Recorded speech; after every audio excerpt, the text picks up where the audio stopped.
Hello, it is Friday morning at more or less 10, and it's time once again. This is 3 days in a row. Pretty exciting. 3 days in a row, not 3 days in a row, three streams in a row. Monday, Wednesday, Friday. 3 days in a row would have been like Monday, Tuesday, Wednesday, or Tuesday, Wednesday, Thursday. But that isn't what happened. It was 3 streams in a row that actually happened because I'm not away somewhere, which means that I can do the stream. That's not a good start. What we should do, what we really should do here is stop this and restart it and fix it in post. But I guess that can't happen because there isn't any post really for this particular stream. It goes up on Twitch and then gets put up onto YouTube, and so my incoherency gets to be memorialized. This is what I'll be mainly working on today. The Savoia S.21 comes with two Porco Rosso minifigs. One sits inside the airplane. It's to scale with the plane. And then there's this display guy, which is, I don't know, like a third again as big as it would be if it were to scale with the plane. And I started doing this at the end of the stream on Wednesday, and you can see that this part here where it got all blobby, although zoom in camera, or where it got all blobby and the black got onto the white. I was doing that right at the end of the stream, and it just made a mess. So there's part of a regular feature of the stream is that near the end it just gets messy because I kind of lose focus, and my hand-eye coordination starts to go, and then you end up with a situation like that where I'm going to have to probably have to scrape some of that black paint off, because otherwise it'll show through the white, and I'll get around to that. And then at some point, I keep forgetting to do this. I need to prime the base. We have this super duper highly detailed square of plastic on which this stands on it. And I need to decide how to paint that at some point. I'm thinking, Porco Rosso's plane was a seaplane, and it took off the water, so I couldn't really paint this gravel because it didn't operate off a runway. So to paint it like gravel or pavement or something would be inappropriate. So I'm thinking of making it look like the beach, because they pulled the plane up to the beach in the Porco Rosso movie, the Miyazaki animated feature. So I'm going to try to make this look like a beach. I think I'll use like maybe two different shades of tannish brown. Maybe I'll even go and get some sand from outside. We have a lot of sand out there, and sprinkle some sand on it. I could do that. I could paint it and then sprinkle some sand on the wet paint. That way I could take up a lot of time doing nothing but painting a square piece of plastic. So what I probably should do, since it's early in the stream and I might still have some eye-hand coordination, you never really know, is I probably should start painting the face, and the helmet and the goggles. There's a lot of little detail stuff that should be done that way. Like the goggles themselves, up here on top of his leather helmet.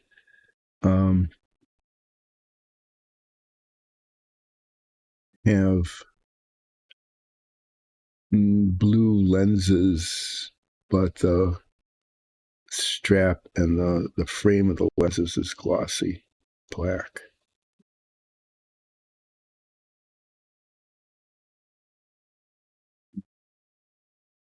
Do I paint the black first? Glossy black, and then try to paint the lenses? I think I did that with the other one.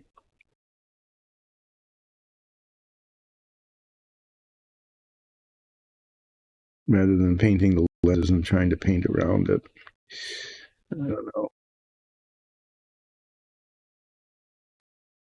So he's got these flight goggles, but then he's also got these dark glasses.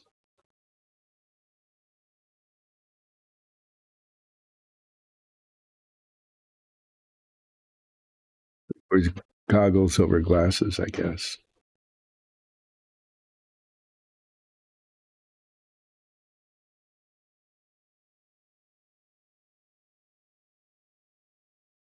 Mm-hmm.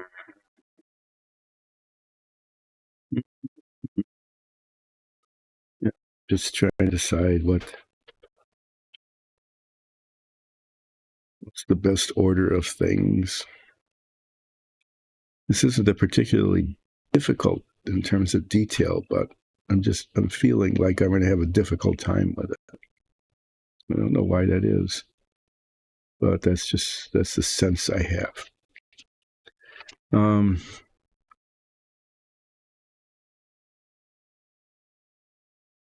Yeah, I'm going to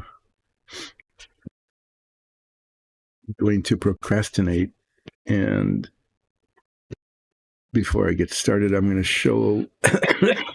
Excuse me. I'm going to show the completed Savoia model. I think that's a good thing to do.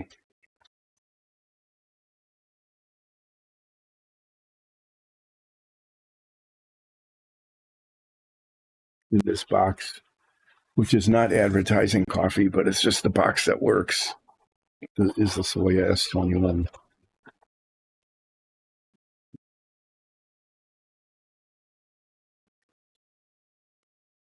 In two pieces because the is the plain.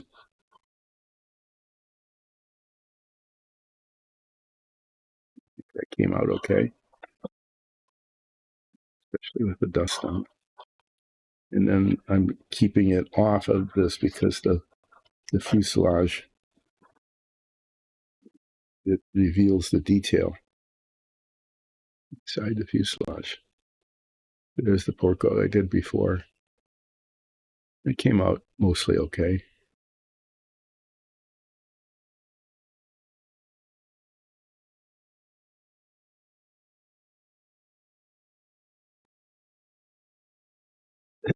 So there, I just needed to prove that I had actually completed it.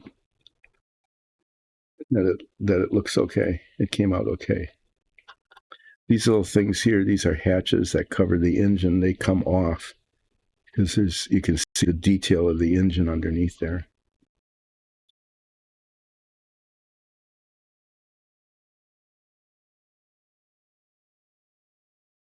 What was that?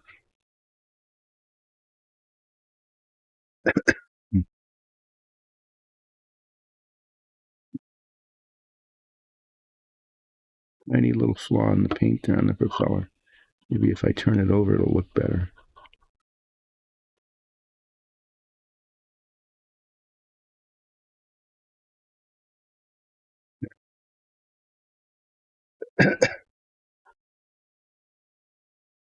So there's the Savoia S21. That it's done. It's completed. Work on the minifig. I don't know why I'm hesitant to do that today. Like I said, I'm feeling a lack of confidence. So in between, as I'm working on this,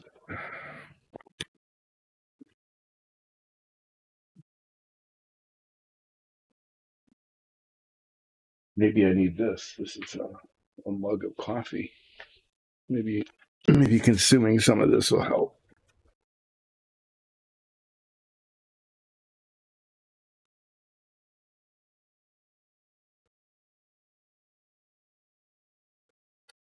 Okay.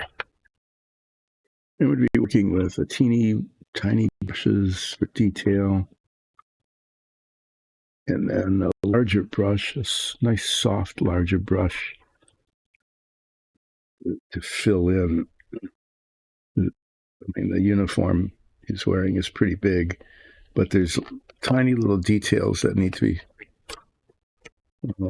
the boundary between the white and the black and the color that this is supposed to be. What is his uniform color?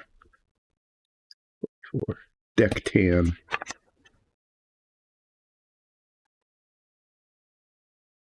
It's deck tan. Yeah, it is. There's the black. Yeah, that is what happened. So there's two of these. There's model color and game color, black. And the model color is flat. So I wrote flat on it because I could never remember. And I said, after I write on that, I'm going to touch it and it's going to smear all over the place. And it did. Can still kind of tell that it doesn't say, glossy. You can tell that isn't glossy. You can sort of tell it's flat. Yep, and this didn't stay on here.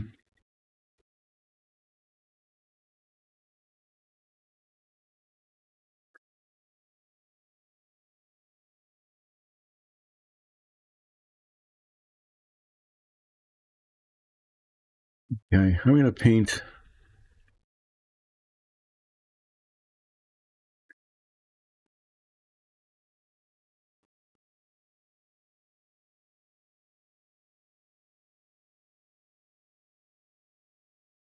I have to look at this head magnifier to decide what color first. It looks like right along. Let me move this down and hopefully stay on camera. Like along the top of his glasses, not his goggles, but his glasses. It's supposed to be flesh tone, right? And it looks like it's just an impossibility to get it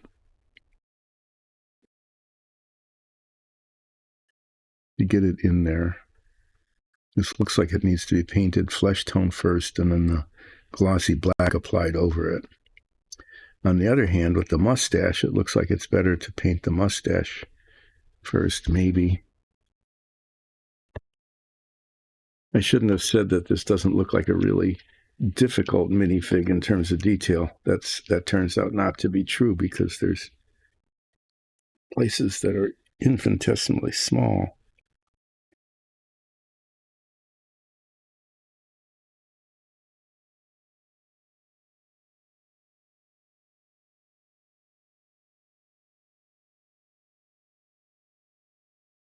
It looks like I can get the flesh tone between the glasses and the mustache.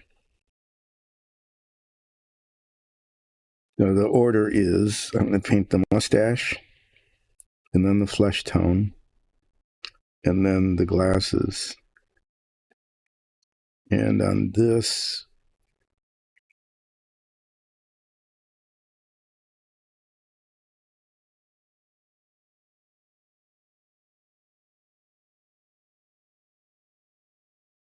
I'm going to paint when I have the blackout for the mustache, I'm going to go ahead and paint the goggles, the rims of the goggles. Because it looks like the lenses are raised up just a little bit. Okay, so the order is going to be black, flesh tone, and either glossy black here or light blue for the lenses of the goggles. And I am going to, I made a huge mess back here. I need to scrape some of this black paint off.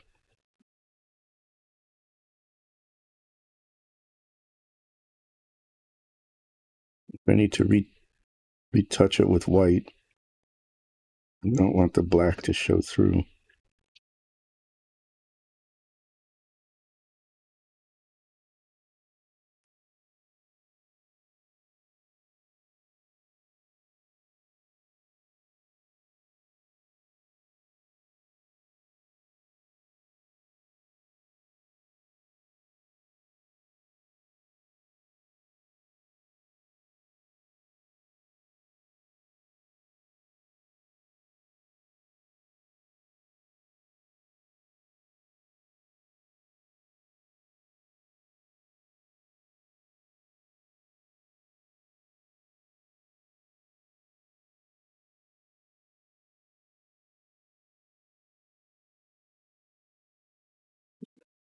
Okay, well, the head magnifiers help a lot.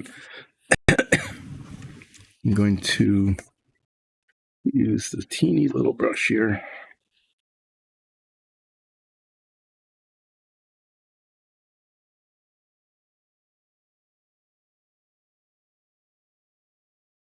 Black.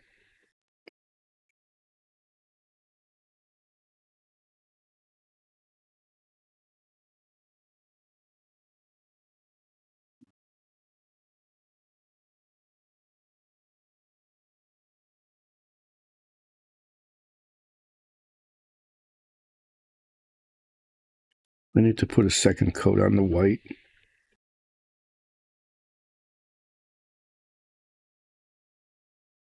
I'm going to do that first, and then black, and then flesh tone, and then other stuff.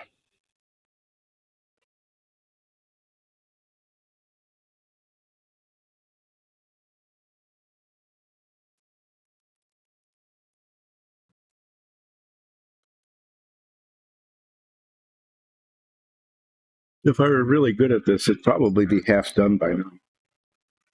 But then again, I'm not that really good at it, and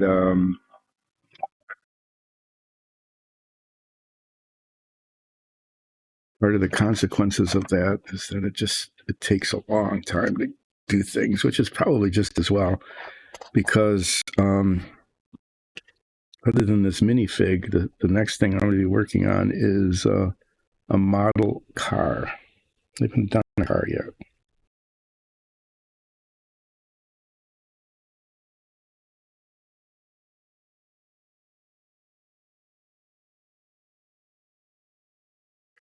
Oh my, what is up? Why is there... Okay, I've got a problem here. I didn't use this red. There's red paint in that. Flesh color paint. Yuck. It's just been a huge mess.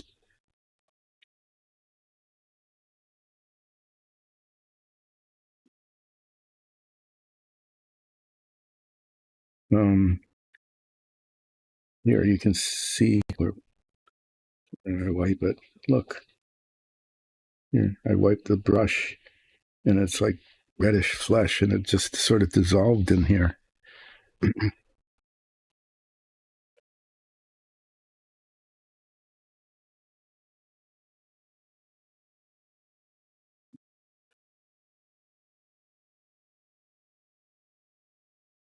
That was a surprise.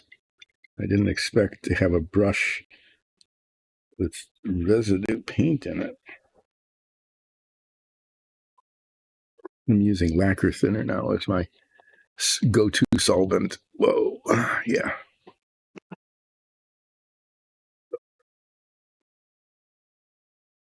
I was brushing this on, and all of a sudden, instead of white, now his glove is all messed up.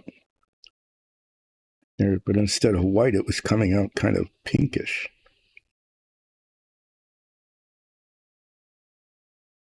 which was not what I wanted.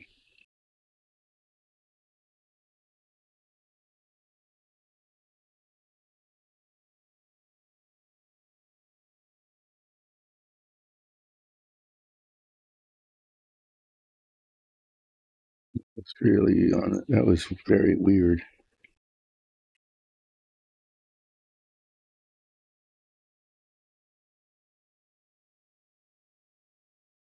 unexpected and unpleasant.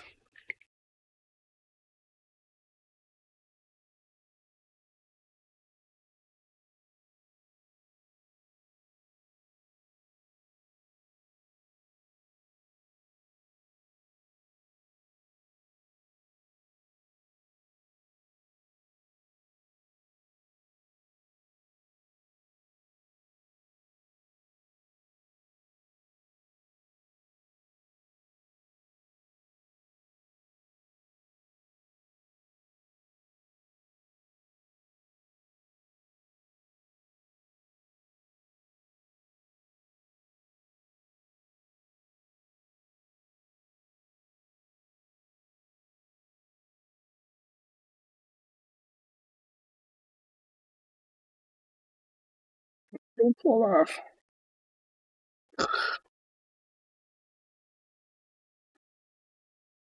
Various feet.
Yeah, that boundary between the black and the white back there is very difficult. Very difficult.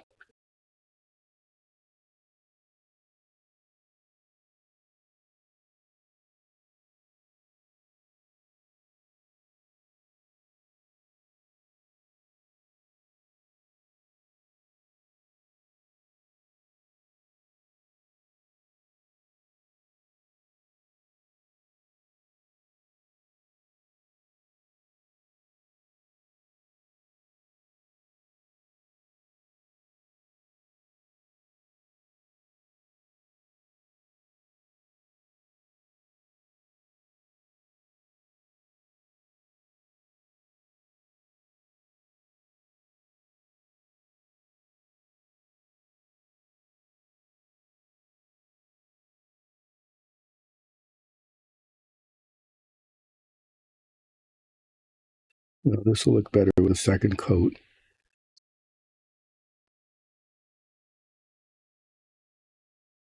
But it will dry quickly.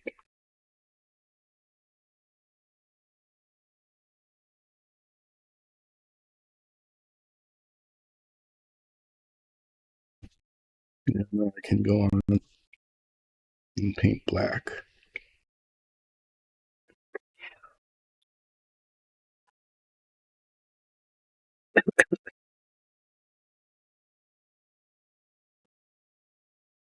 If I can get this out with water.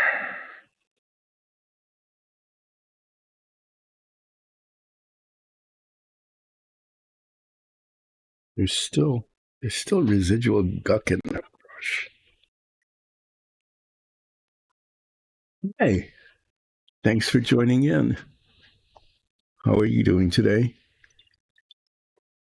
I'm working on the Porco Rosso minifig that goes along with Savoia S.21, which I finished on Wednesday.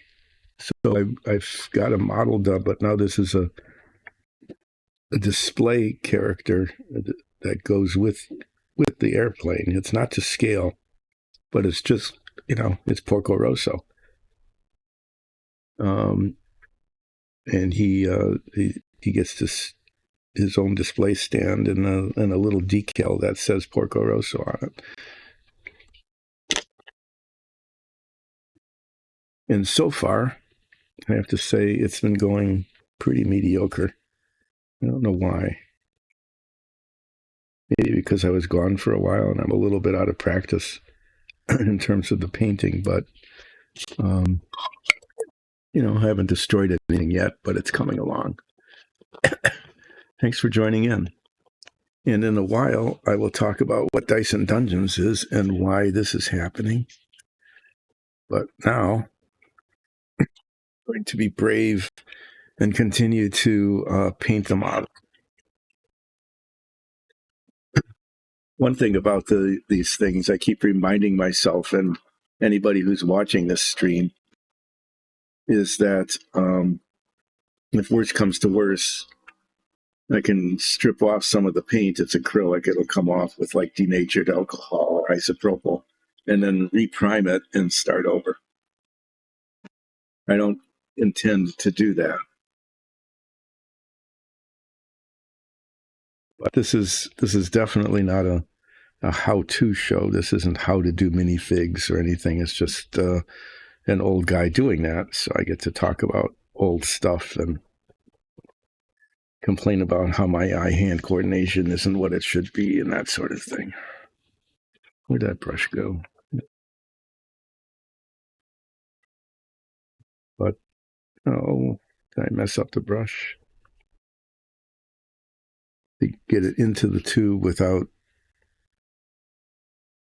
messing up the bristles.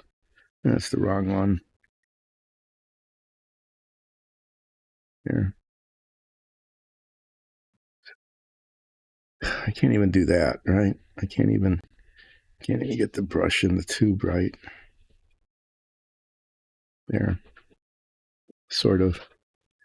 I'm not going to paint the boots, obviously, because the boots are buried deep in the sticky tack to hold it on. So those will get painted near the end. I'm going to touch up the belt a little bit. And then the other things that are black are the strap on the goggles and his mustache. I almost forgot about the mustache.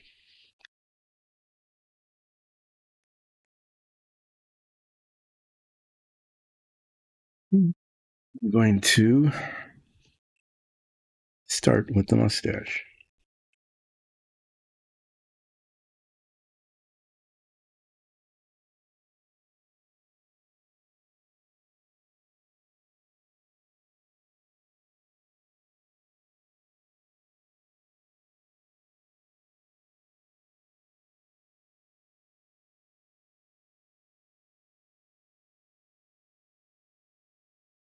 Okay.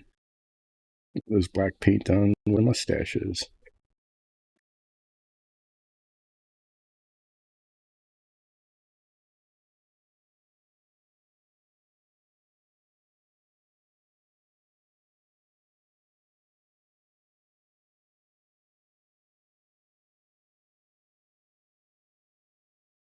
His mustache looks asymmetric, but it actually is. I mean, the molding of the model is asymmetric.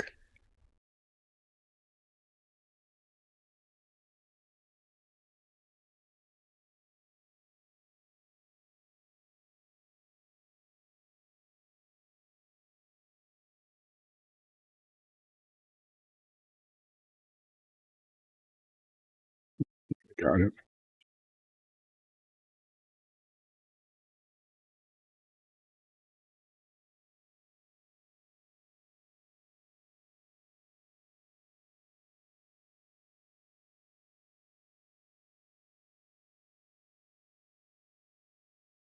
This is one of my favorite brushes, and now it's misbehaving. It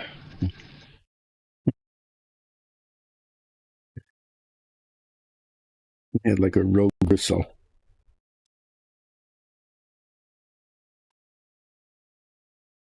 So I don't have to be extremely careful here because I'll be painting around it.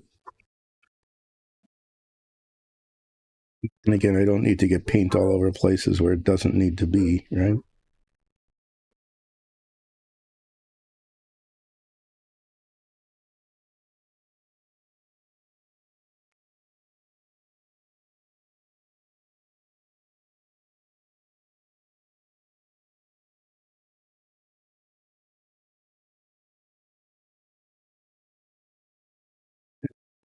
This is kind of an ill-defined spot here.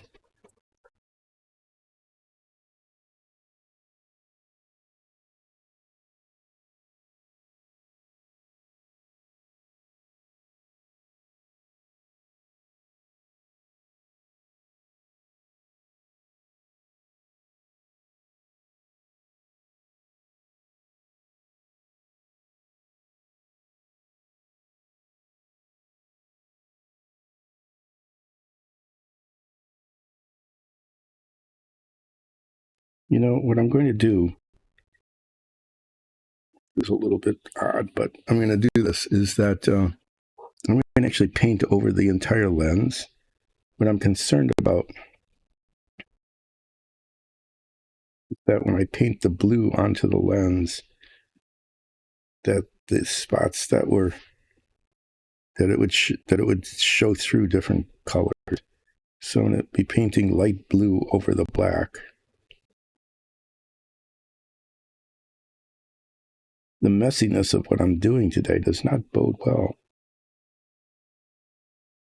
for this going well. It's just, even with this little bitty brush, I'm just making messes of things.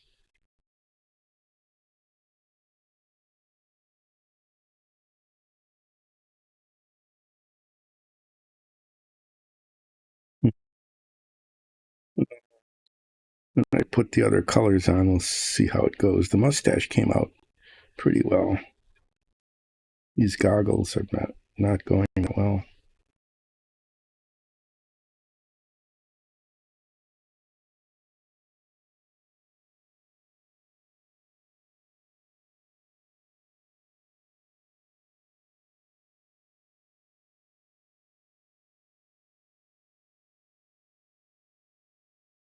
Yeah, there's just kind of a messy thing.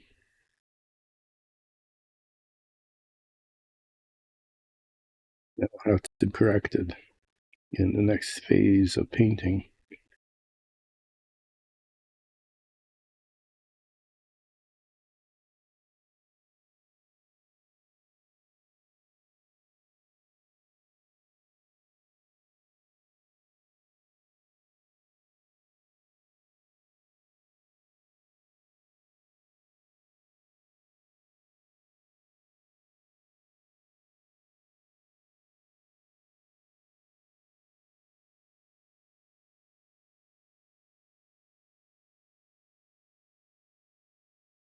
You know, and that really isn't well done. Got this back here.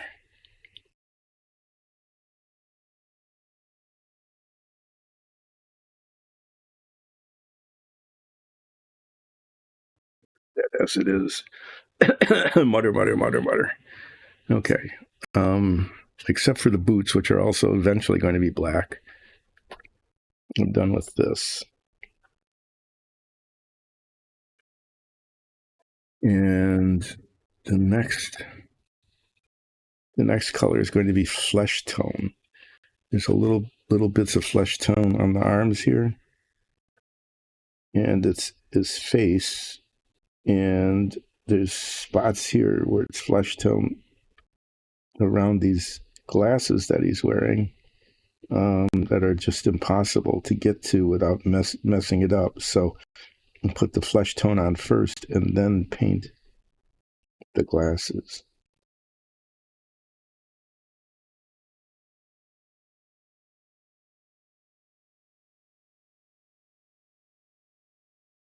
Thinking, I'm going to do that. There's the lenses of the glasses, which are glossy black, but I believe that the straps for the glasses, these little bits of frame here,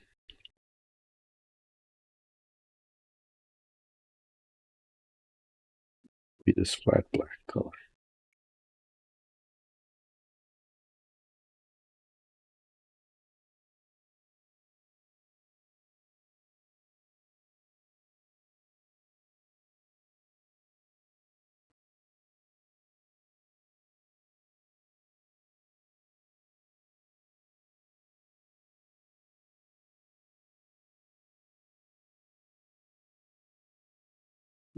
like that.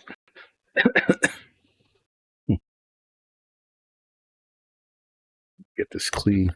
I got some new brushes. I'm going to take a look at those and see if they might work better than this. This brush has served me really well for a very long time.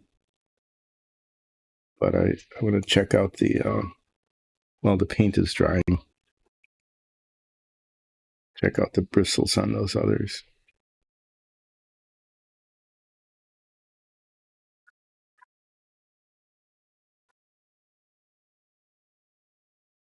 So while I'm whining about how the painting isn't going all that well today, let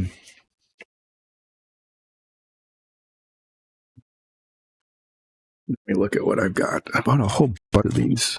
Went to a hobby store and said, "Oh, let's get some brushes." 20 0, 20 0, 10 0. This one is a 10 0.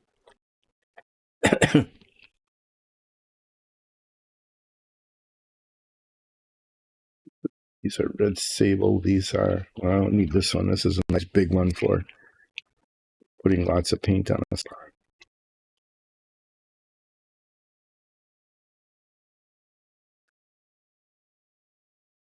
0 0 and 10 0.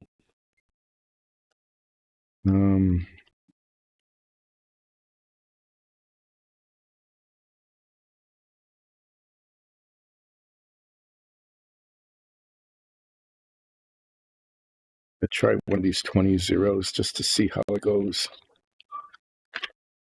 Mostly, the 10 0 has been fine for the most part.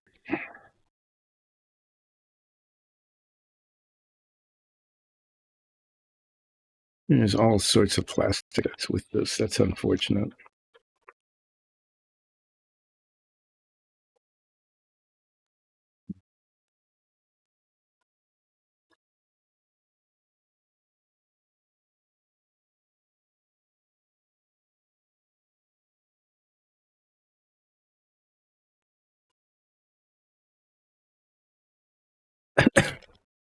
So I got these brushes partly.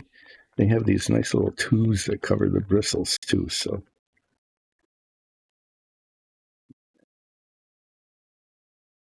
I'm going to use this to paint flesh tone just to see how it goes. This is more plastic waste for the environment.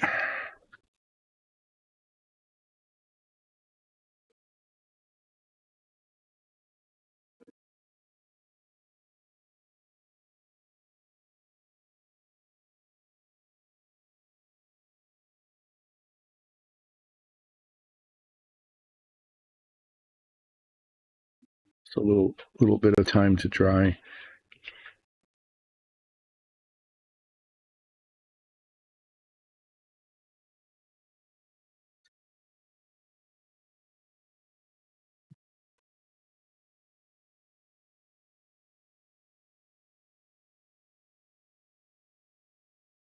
Here in contrast here.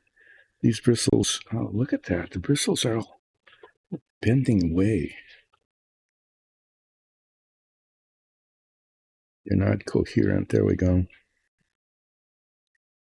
This is probably not a 10 0 anymore. It's lost enough bristles that it's probably like a 30 0. I'm not sure.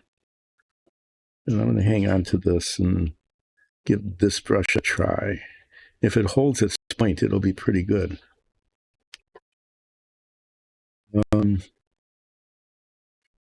Supposed to use flesh tone on this now.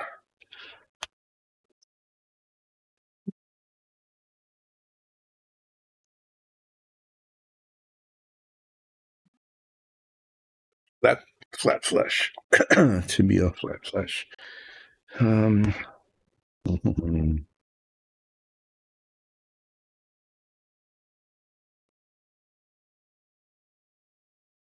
think painting the arms here, that's kind of delicate because it's up against the white, and I don't want to get it. I want a nice boundary line, a really nice boundary line there.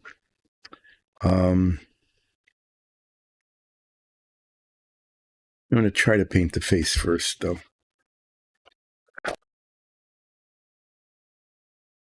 while I'm talking to myself about doing these things, we'll talk about Dyson Dungeons.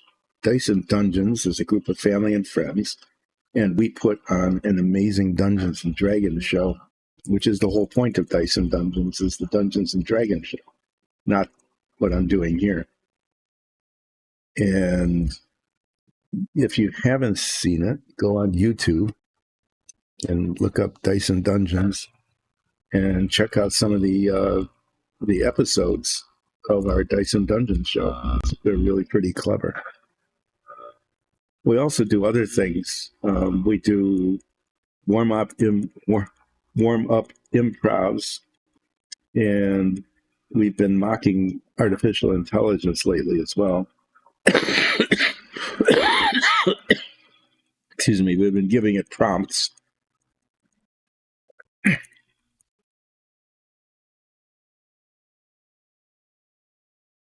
Been giving it prompts to tell us about ourselves, basically, and it started out really funny. It gave us really kind of hilarious nonsense, and then it just gave us gibberish, and now it's giving us boring gibberish. But we do that. If you want to see the improv warm-ups and our satire of artificial intelligence, you need to be a patron. So you need to go to patreon.com/Dyson Dungeons and then be a patron. And then you get access to those warm-ups and our take on artificial intelligence, and also our DM notes. Our dungeon mistress puts out her session notes. Been doing that recently. So that would be a good thing to do. This stream started because we produce our own dungeon tiles that show up in the show, and minifigs representing our player characters as well as our adversaries. And those needed to be painted after they were done on the PLA printers. They needed to be printed and painted after they were printed. And so our DM decided that might as well stream this. Might as well stream the painting. And when I didn't have any dungeon tiles or minifigs to paint, I started building models. Yeah.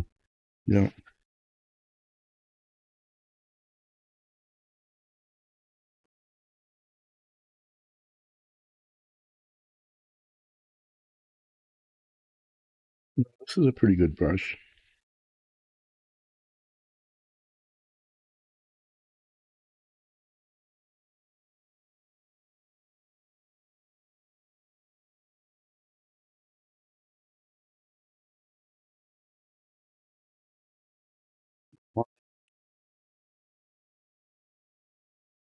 So a rogue pistol.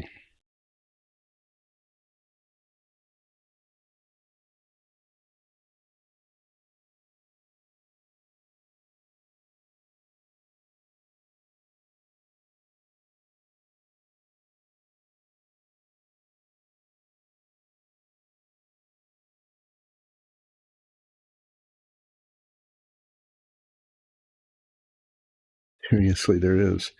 There's a tiny little bristle sticking out of the point of the brush.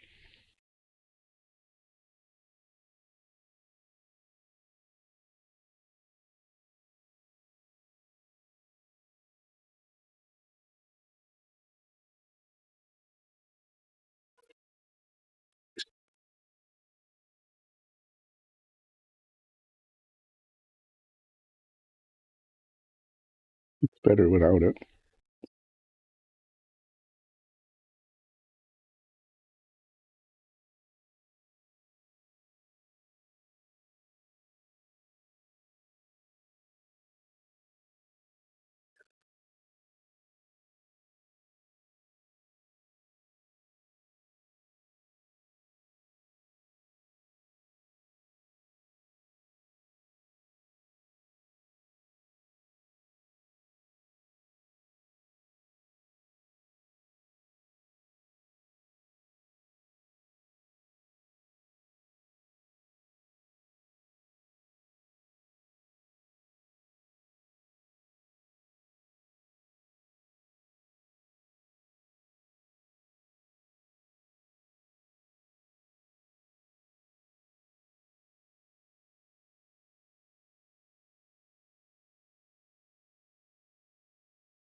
Yeah, I've lapsed into silence. Sorry about that.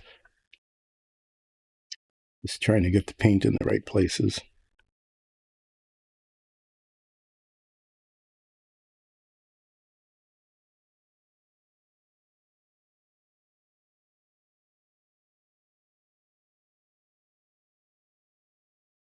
It wasn't too bad.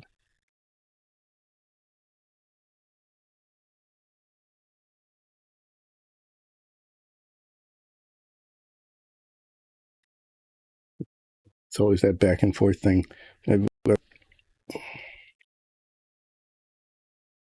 What I'm muttering on about is that the boundary looks just fine in one direction and not in the other. So it looked just fine when I put it on, but I need to put some white paint back on there because it got down on the scarf. And that's kind of a thing that happens over and over and over again with me when I'm doing this, is that, you know, from one angle, it looks like I've got it nailed just right. And then I turn it and it looks like it's wrong.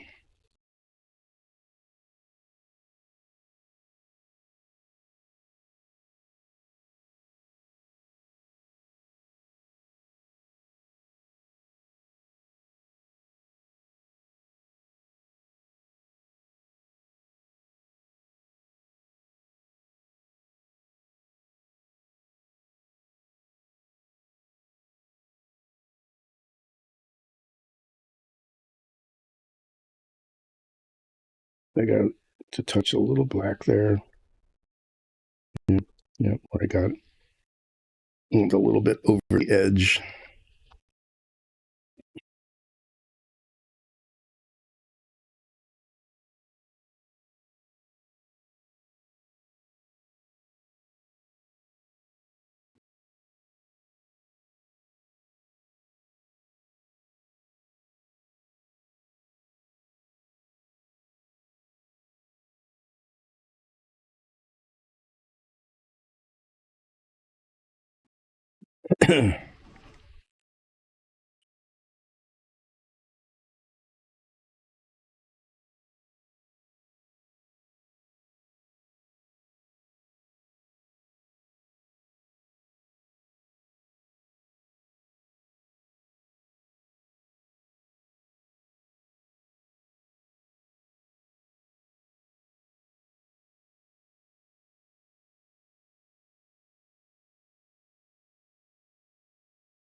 Excuse me, getting some drainage here. So when I go silent like this, what it means, it's can't walk and chew gum at the same time syndrome. It means that what I'm doing with the paint is requiring so much attention that I can't talk at the same time that I'm doing it. Just yeah, some limitations of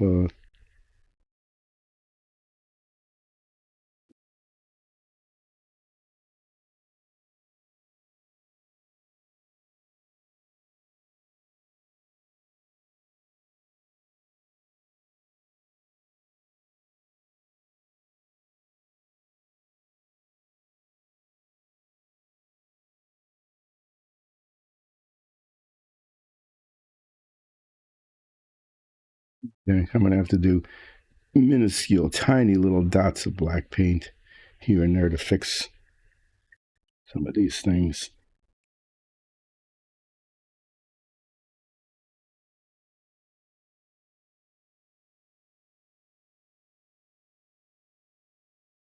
Usually it looks bad, you know, like a little spot there and a little spot there.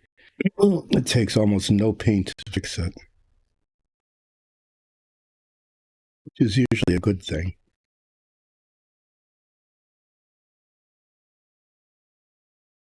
See how this brush does with the touch up when it comes time to do that.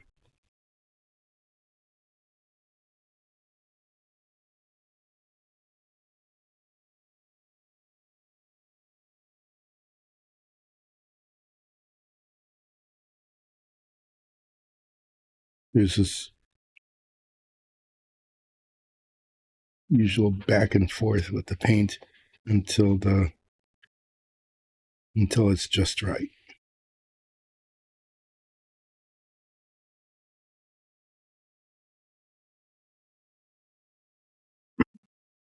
So this looks okay at one angle, and I turn it, and the mustache is just...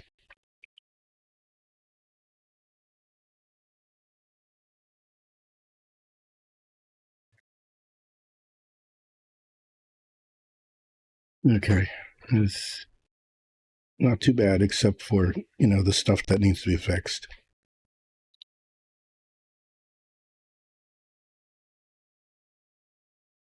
So yeah, it's the walking and chewing gum at the same time syndrome, which is at my skill level. Sometimes there can be, I can only do one thing. I can either be painting this or I can be talking, but I apparently am not capable of doing both.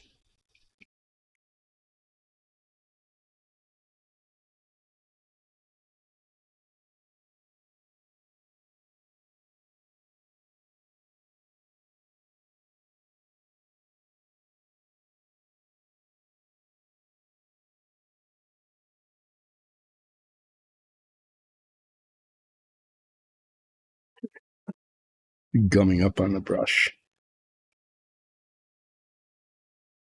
Paint starts to dry on the bristles of the brush, and then it doesn't brush. Hi, Aman. Yes, it does. A calm hand and a calm head.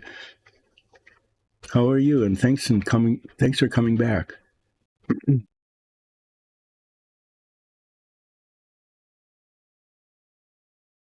Focus, yes. Mm-hmm.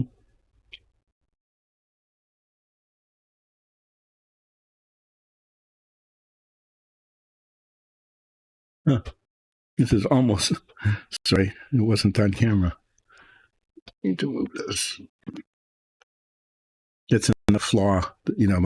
My production quality here is not that great because my camera guy, me, my producer, me, and the director, me, don't always, they're not always paying attention to their jobs.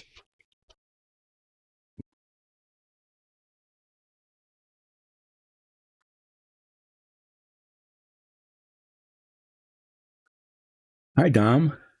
Thanks for joining in. I appreciate it. And I appreciate you coming back after I've been gone for so long. I've been away for like 3 weeks. This is on camera now. I don't know if you can see anything. But yeah, I was off on a trip, a voyage. It actually was a voyage.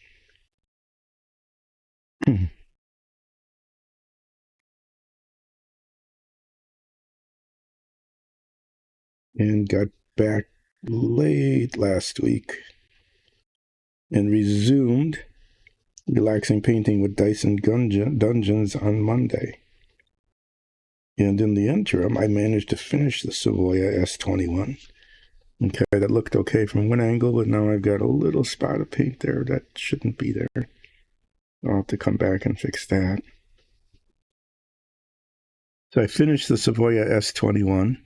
It came out pretty well. I think I did an A quality work. It might be A minus, but it's still A. It's better than the B. I did pretty well. And it's in a box over there on the shelf. That's what happens with those things. You say, what happens? What do you do with the model when you're done with them? And the answer is they just get stuck in a box on a shelf.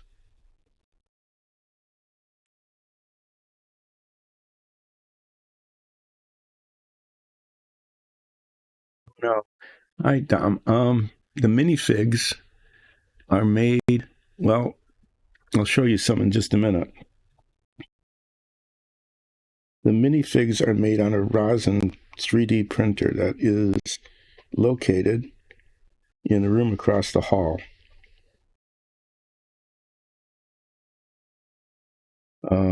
We used to, when we first started, we would buy them, but then we got a rosin printer and are now making our own minifigs. And they come out in pretty good detail. I've got a set of 4 of them here. that I painted a while ago that I don't know if they're going to show up on our show or not. They might, but I'll show them because I think they came out pretty well. Hi, Enforcer. Boy, everybody's in chat. Chat with each other, too. That would be cool. What you missed was I showed everybody at the beginning of the stream the completed Savoia, but I think you might have seen that on Wednesday. And then what you're seeing now is me having only slightly moderate success. Why did at painting the minifig? The point on my brush turned into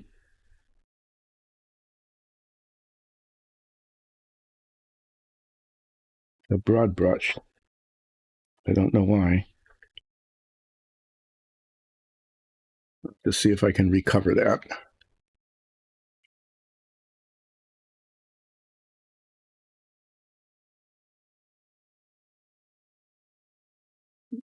Slight information overload. What happened, Aman? So I got this new brush. It's 20-0, which is supposed to have a really nice coherent tip point, and I managed to do something to make the point splay out. It worked out okay. No. Okay, yeah, so there's just way too much of it. Oh, that's right. So Aman says there was a information overload because of a new system, a broken PC, a new game system. A party of four other players. That's a big deal. But did you get through the session? Did people enjoy it? That's the most important part, is if people enjoyed the session.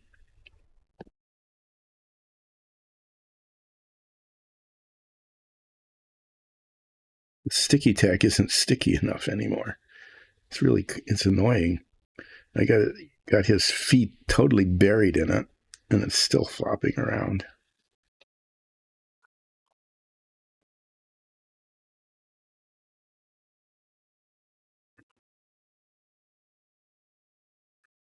Okay, I need to do some black paint touch up on the mustache.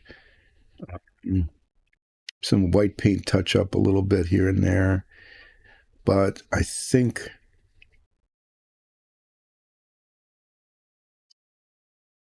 to look at this, did I not get that right?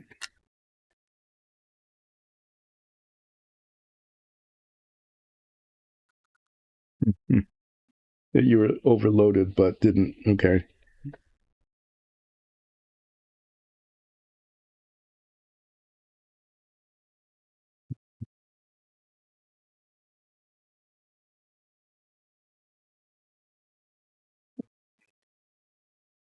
I'm going to do the black touch up first.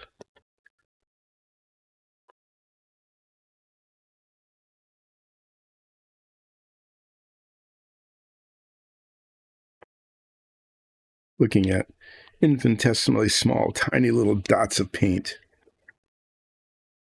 And go back to this brush and see if I can do what I need to do without it becoming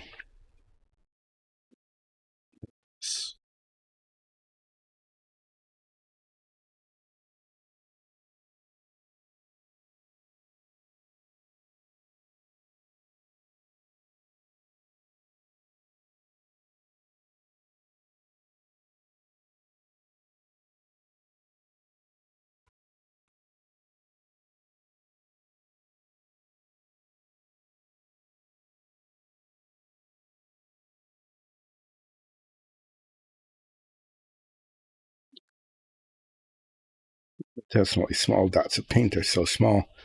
They're not coming off the brush. The secret is get the paint on the surface and then push it up to the spot.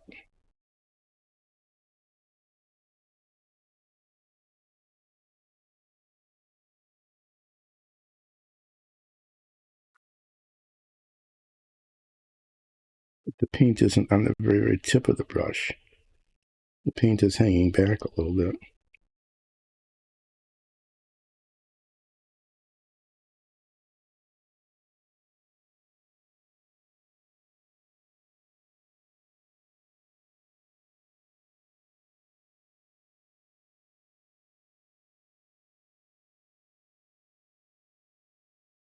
The issue with the mustache is that it looks like I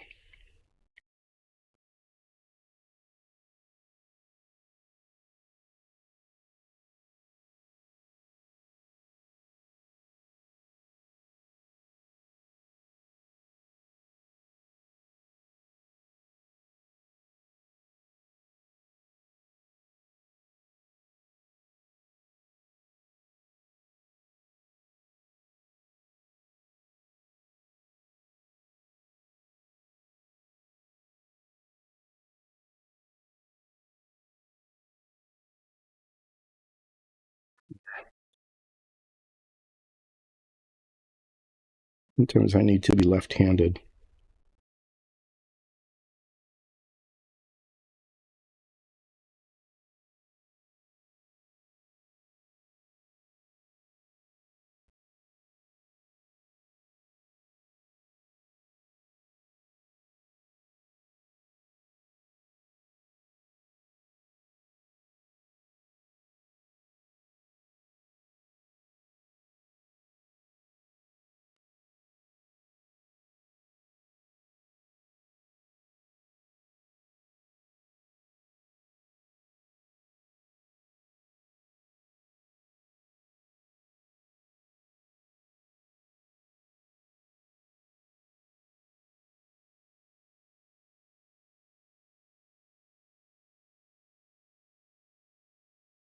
For myself, that bit didn't matter because it is going to be painted over.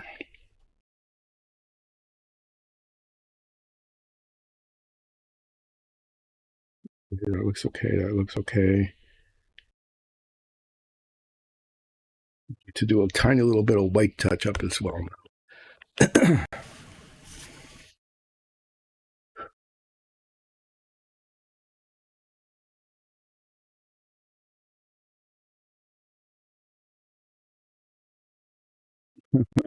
Hi, Enforcer again. Oh, okay. Well, thanks for dropping in, Enforcer, and hopefully see you next Monday.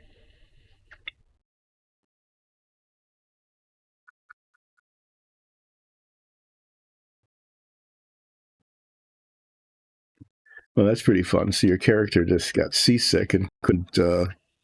Yeah, I like that. You know that you role play it that well.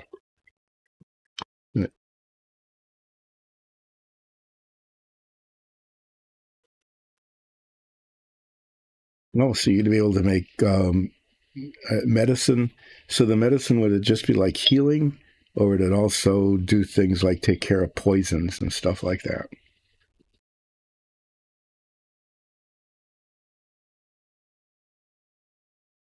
Oh, lightning. Okay, it's better to be afraid of lightning than be afraid of thunder. You know, because even though thunder is kind of loud, it's not dangerous. Okay, so depending on the recipe, it generates a different effect. That's pretty neat. That's a good effect. I mean, that's a good skill to get. Oh, okay. So the thunder is no. You need to be afraid of the lightning because the lightning can kill you or burn you or make a huge or destroy things or start fires. The thunder is just noise, but you know, actually, the thunder is actually the thing most people are afraid of. So what happened? Did she just did she just cower below decks under on the boat? Just hide somewhere? That would be a thing I would do.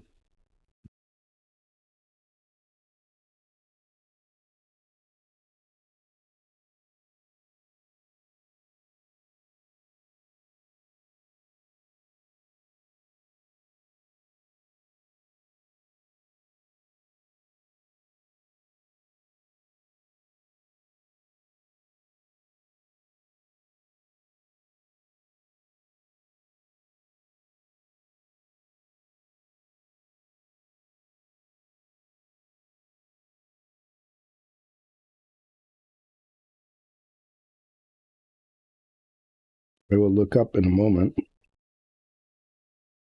I'm in another one of these can't talk and read and paint at the same time moments. Getting so close to getting it where I want it.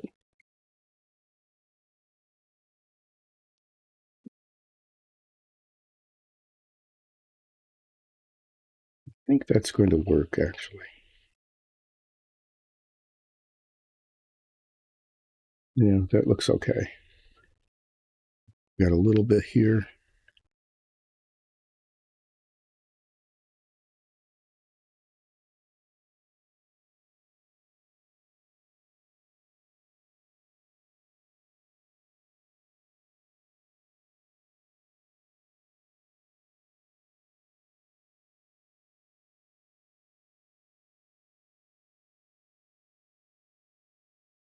Okay. Well, I misread the boundary line there.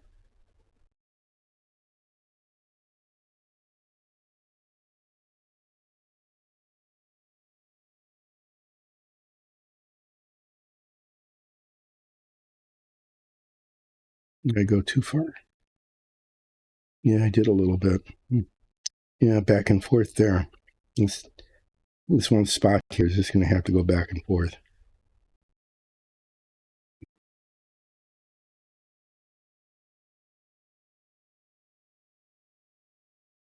Use a little flesh on there. Wait for the white to dry and then come back to it.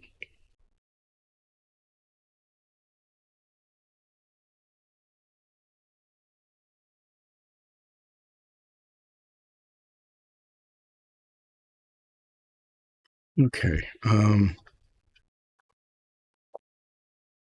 Before I touch up the flesh tone, here where the flesh went down too far and then the white went back up too far the other direction.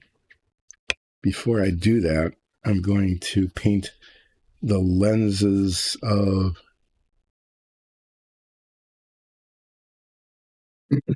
oh.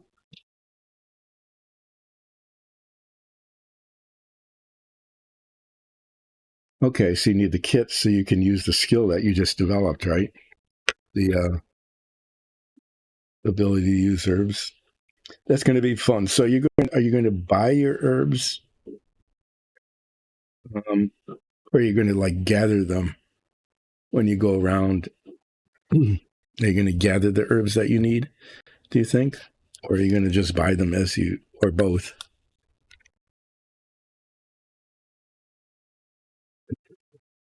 Okay, so she's going to gather her own medicinal herbs. That's good. I like that. So part of it is, you could get into really interesting scenarios then, couldn't you? Like you really need to get rid of poison for some reason. And you check your inventory and lo and behold, you don't have what you need. So your party might actually have to go on a search mission. That would be kind of fun. A search mission in order to find what you need in order to get rid of a poison. I'm just making stuff up, but why not? Now I need the game color black. This one. This is black, just like the other black. But it's glossy.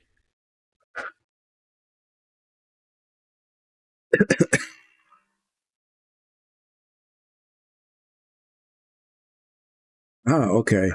So the herbs could be preserved for like half a week and then makes medicines. So the medicines, I'm just curious about how much detail you've gone into. Will the medicines be like a dried herbal thing that you then need to make into a tea or something like that?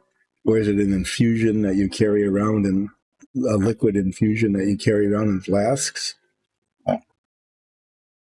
Or do you just chew on the herbs? Just just curious about how detailed you're going to get in terms of this.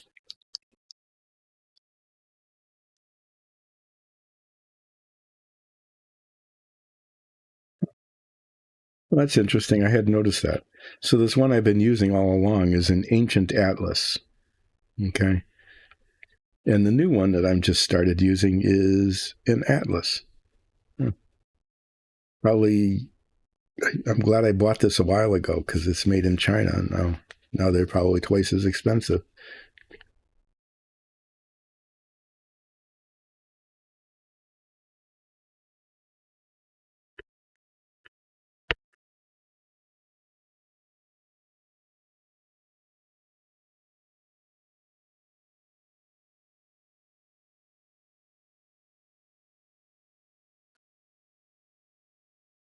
Now I'm going to go silent again as I attempt to paint these little circles with glossy black paint. We'll see how this goes.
That sort of went okay.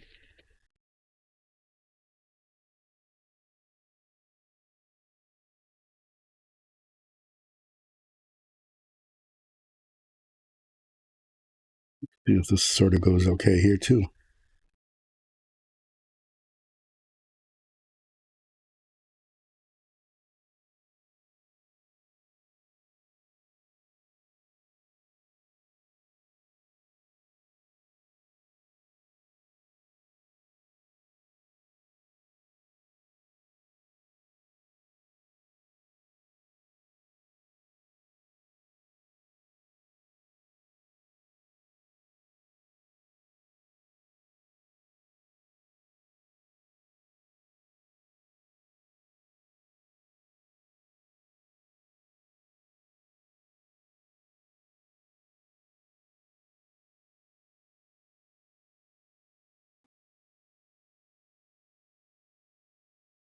Yeah,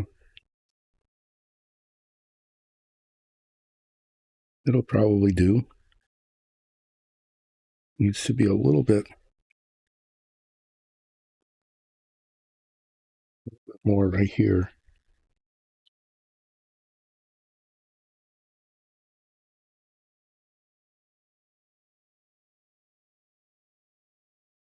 Sorry, I'm not paying attention to chat at the moment.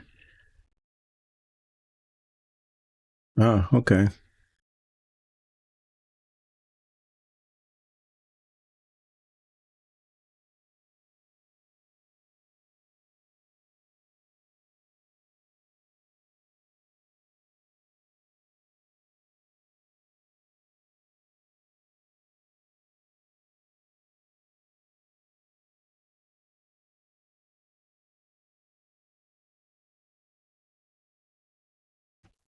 It's not too bad. It looks like I need a little bit of flesh. There's a couple of spots that are not covered very well. Look right under that lens. And I'll have to check the arms too to see how that's covered. Put on the nose there. tiny little bits where it isn't, it's not in the wrong place. It just didn't cover.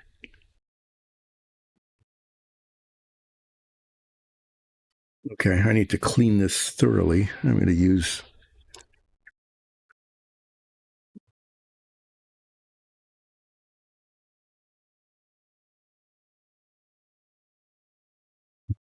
the nostrils. I need to do something about those. I'm going to try. I don't want to do it. I'm not going to do black.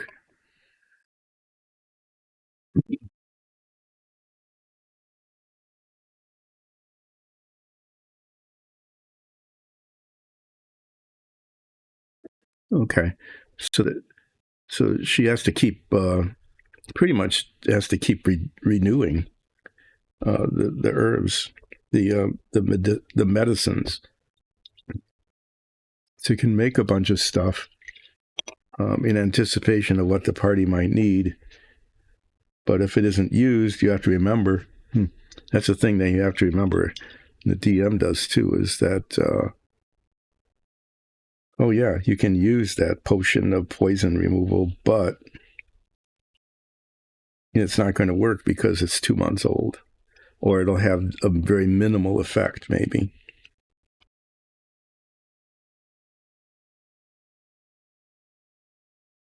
Okay, that's a good dynamic. I like that. So she can prepare ahead of time, but has to keep track of what's in the inventory, um, just in case, right?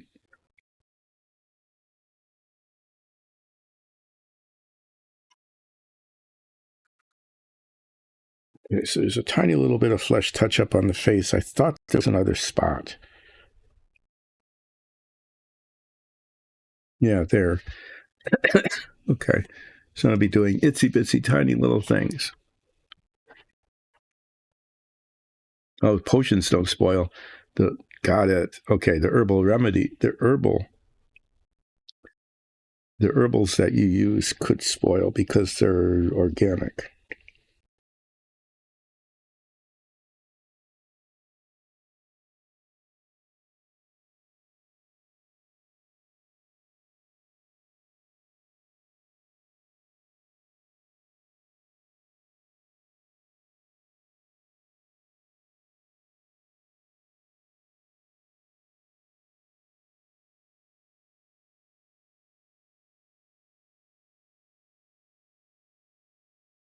And then there was this little spot on the wrist with white.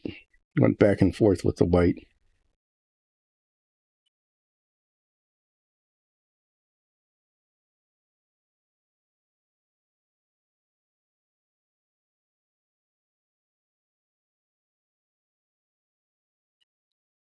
And I need to do something about his nostrils so that you can see them a little better. I probably should have done that before I messed around with this flesh colored paint because I'll have to touch up again. Probably. So what I'm going to do with the nostrils is I'm not going to use black because that would be too dark.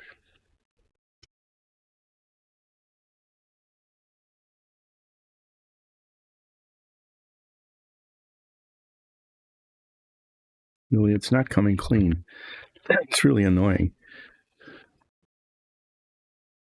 Oh, okay. So it's not just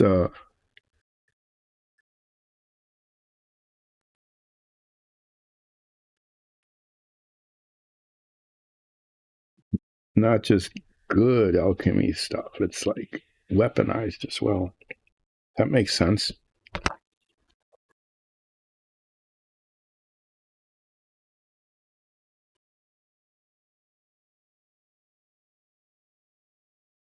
This is yellow. I'm going to try this. It's a brown color to go inside the nostrils. I wonder if I have sort of a pinkish brown. I'm going to look at my color chart. I haven't done that in a while. I think this is what I'm looking for.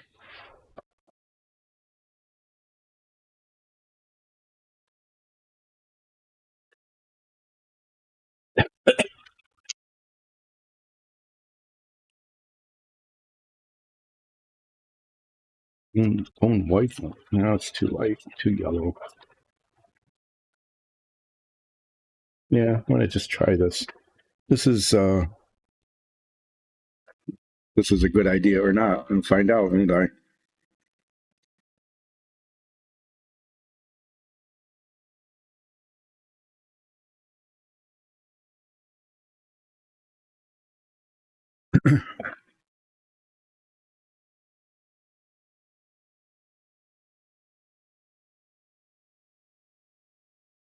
Okay.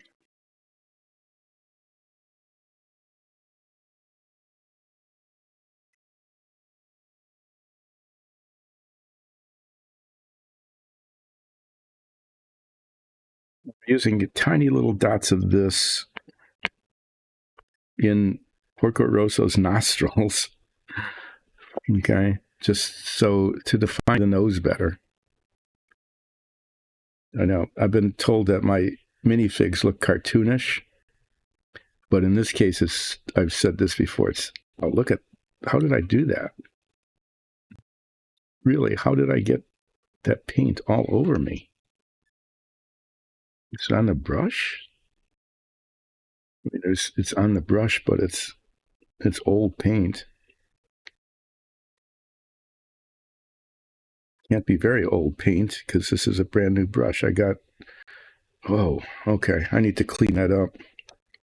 I managed to get a mess all over my brush and fingers. I'm not sure how I was capable of doing that. I've said that before. Okay. Yeah, so you need to keep accumulating points in order to do each one. Well, that's a fair, that's going to take a fair amount of planning and foresight to decide how to spend limited energy points on these things so that you have what you need. It's pretty frustrating to spend a whole lot of stuff, materials and energy and things on preparing for something, and then what you need is the thing you didn't do. That happens in our show. Quite prepared for anything except what happened.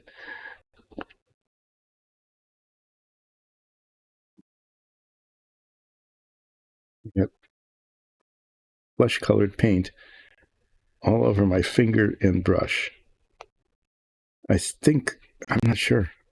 I'm not even going to think. Why should I think about something I don't know how it happened?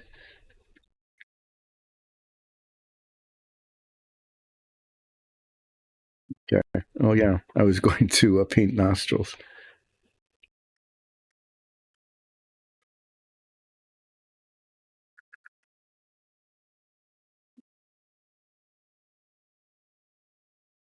So are these things that are specific just to your character's ability, or are they built into the rule set?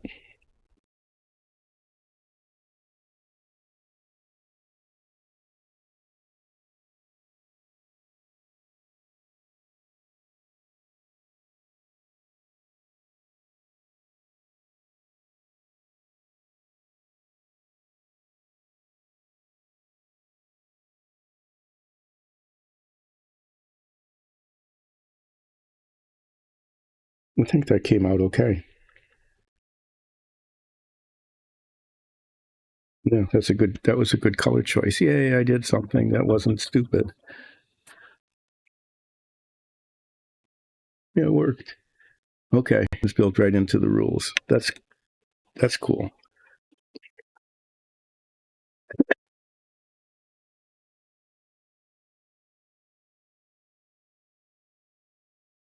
I think what I'll paint next.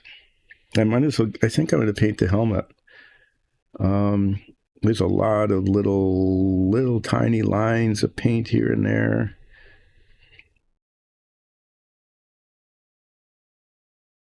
No, I'll back off. I forgot about that.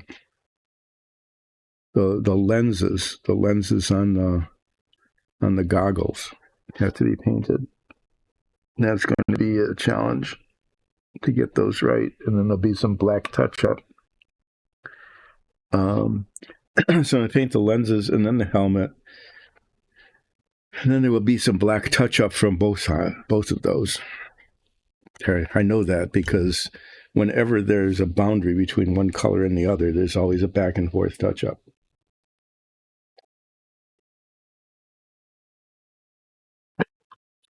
This particular color is light blue, and I do believe I have that.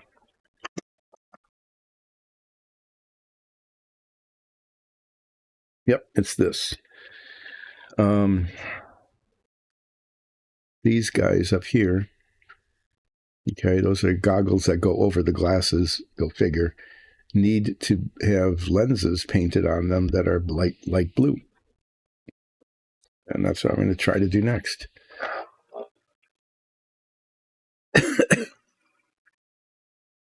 After I'm done with the lenses, I'm going to take a little bit of a break and a stretch. I'm not going to go away. Okay. I'm just going to take a break from painting, and I'm going to show some dungeon tile stuff just to show people the kind of stuff. An orc trauma reaction.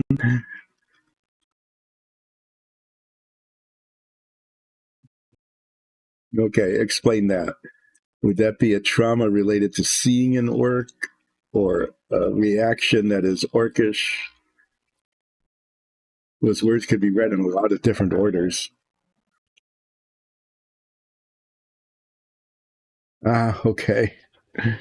I didn't know that. So there was a year of mandatory military service in there somewhere, huh?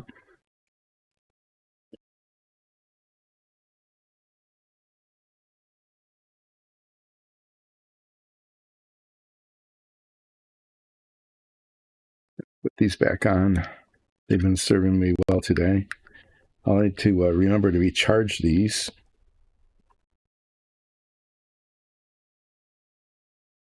Get my recharging cable and lay it here where it's going to be in the way. And since it's in the way,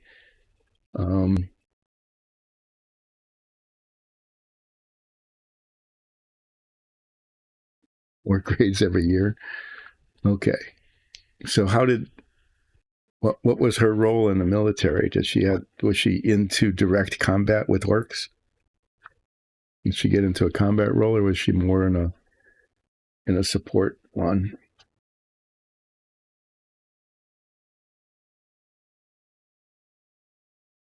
Bay orcs.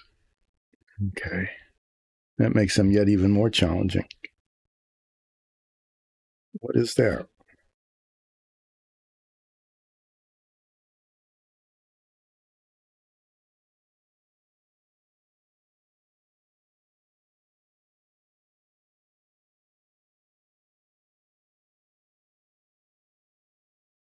Started painting the wrong thing.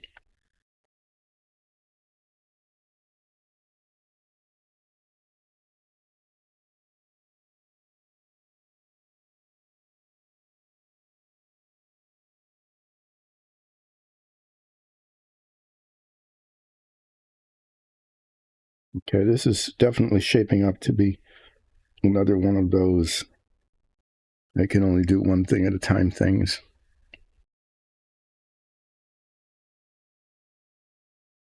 Okay. Medic and support archery. Oh, scene. Okay. Yeah, it makes sense that she would have seen things she didn't want to see.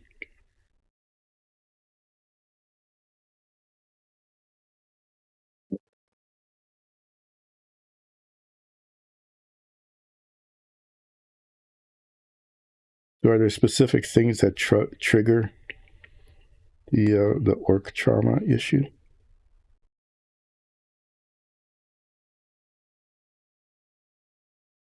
This paint is not behaving very well.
I think,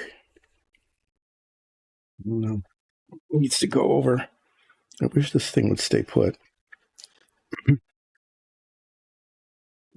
Doesn't, so I have to live with it.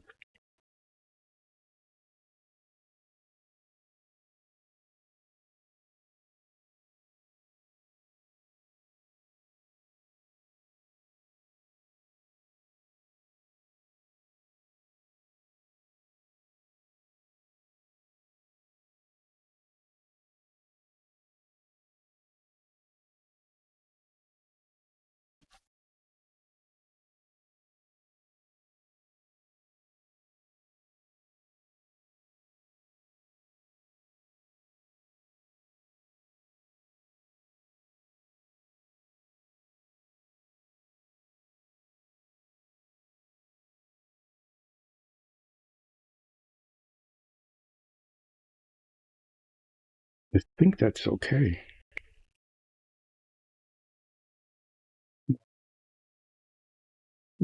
Looking at it from this angle, this lens needs to be bigger.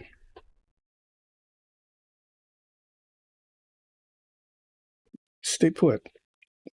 Don't move. This is another one of those things.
But I think it's better.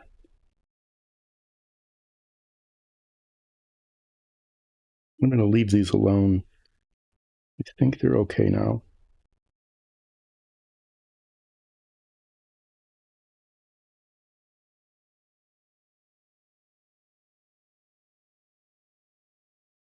Much just depends on the angle at which one is looking. But I think they're okay. And I think the nostrils came out okay. So,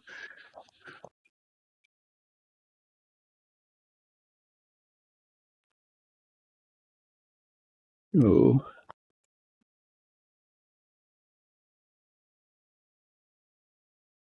yeah. And as an herbal healer, she had to deal with all of those wounds. Oh, not only that, but probably couldn't help everybody. So there's that trauma too, isn't there? Of feeling responsible for healing all of these really horrendous things, and then maybe not being able to. Yeah, feeling responsible and that blame for not being perfect. That could lead to quite a lot of trauma. Like, it really could. So that's an interesting part of her backstory.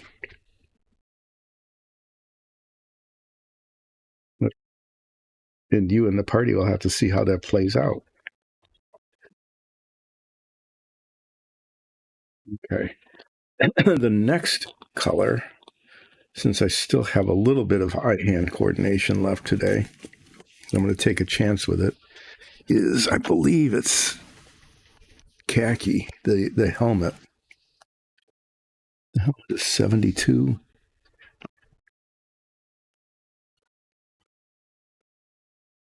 55 khaki, yeah. The helmet part that hasn't been painted yet.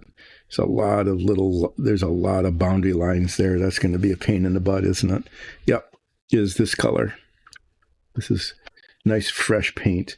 By the way, it's a fairly new paint that I got just for this model. So I've got a lot of khaki paint. Um,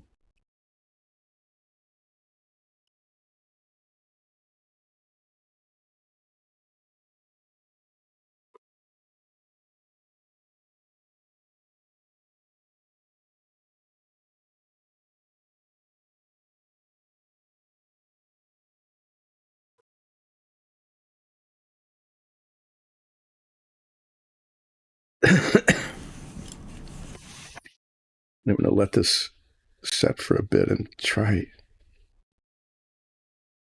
to get it to stay still. If I can get the helmet painted, that would be quite a success for today. Yeah, then what I would have left is just the whole rest of it. Really, a lot of boundaries there too, but they're not mostly not horrible.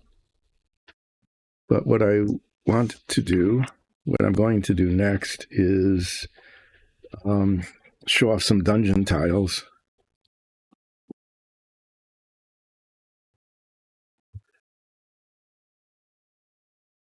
Freezes for, yeah, I would think for more than a second or two. You know, she might even need to have like the encouragement of the people around her, party members.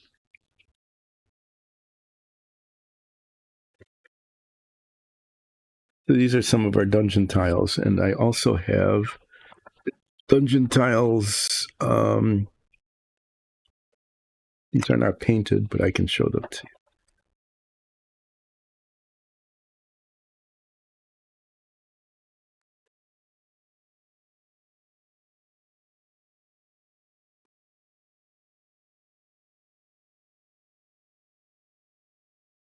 These are like dungeon tile 2.1.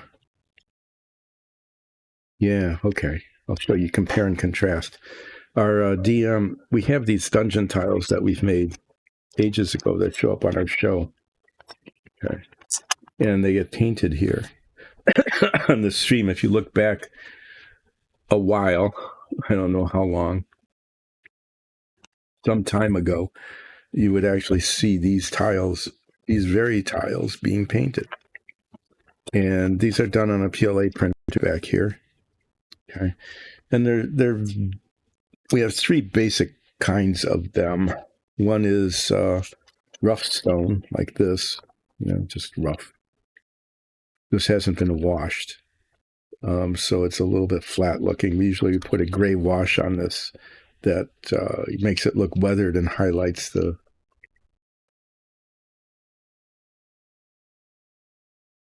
And then these are made to look like wood with stucco interior. And these are fun to paint because they're primed and then they're base coated kind of a blah color, just a really light brown. But then we have this wash that brings out the wood grain. We tested like 5 different color and wash combinations. And then found this one that brings out the wood grain. And then after that's done, the stucco is painted in. And the cool thing about these tiles is that under these plates are little ball magnets, and that's why they stick together like this. But they come apart really easily, and they can be rearranged in many, many different ways. This is a door, and our doors work. So when we're doing our show, we can actually have like a minifig standing behind the door. Someone comes through and goes, "Aha, gotcha." They'd probably say something a little bit more interesting than that, but that's what I said here. And originally, these were done 3 separate pieces: the frame, the door, and the lintel on the top. And the frame would be done. We put a pin hinge through here. You can kind of see the pin, and then seal it at the top. But yeah, so they all have these ball magnets in them. These are recently done. Okay, this shows you what a corner piece looks like. They're black, so a little bit hard to see, but they're all the same. So version 2.1, 2.2, and 2.3 have had some really significant upgrades. One is that instead of having a plate on the bottom, we got new PLA printers, like the one back there. It's an upgraded version from the ones we got many years ago. And you might notice here, okay, if you look, that there isn't any seam. And that's because these printers will stop after the wells for the ball magnets are printed, send a signal saying, hey, it's time to put the magnets in. The magnets go in, and then it resumes printing. so that instead of having to put magnets in and then adhere the plate to the bottom, it's just one solid piece and the magnets are in there and you don't have to worry about it breaking or anything like that. The other huge improvements were, the doors. You might, if you look at these, you can see that there aren't any holes anymore for the hinge pins, and there isn't any adhesive holding it in. And the same sort of thing is our DM figured out that you could stop it, and the door is still a separate piece. Install the door and have the lintel attached. Not attached, but printed over, so that it's printed over like this. But then there were two issues with that. One is that it's still rough on the top here, but it's also rough on the bottom because of the overhang. Okay, the overhang here. It's without a support underneath. It's really difficult to get a smooth bottom with a PLA printer, but she figured that out, and now you can see the difference. It's kind of subtle, okay, but these lines here, these seams here are gone. And what she's been able to do, and you can see here that the roughness is gone, is that now the lintel is actually mostly done as a separate piece, as is the door. And so it goes up to a certain point and then says, hey, it's time to pay attention. Install the door, install the hinge pin, put the lintel on, and then it finishes printing over the top. Okay, so there's a layer of PLA, it's not very thick, that goes over the top of all of this after it's been fully assembled. I mean, really, it's not very thick at all, but it smooths off the top. And because this is printed upside down, okay, there's no roughness to it. And so this is an incredibly high quality dungeon tile. It's got the magnets in it, okay. It's got operating doors. It has smooth underhangs. It's one solid piece. Nothing can come apart. So I have to say that's pretty amazing. When it comes time to paint this, it can be primed, and then painting the door in place is not the easiest thing in the world to do, but it's not much harder than painting it otherwise, because one can get to all of the surfaces. You might notice the door is different too. We have two different kinds of doors. One, this is a wooden door with like metal straps on it, and this is designed to be a metal door. You can see black on black. You can see the hatch marks there. That's all metal with that frame, these panels, which can be either wood panels or metallic panels, okay, depending on how strong you want your door to be. So I wanted to show these off because this is the kind of thing that we're doing on the 3D printers now, and the quality just keeps getting more and more amazing. I think they're better than anything that's available otherwise. So we have, outside corners, inside corners, all sorts of pieces that you can use to make dungeons. So I wanted to show this off because that's how this stream started. It started with the painting of dungeon tiles for our show. Put them out of the way, sort of out of the way, and go back to Porco Rosso. I am going to attempt to paint the helmet.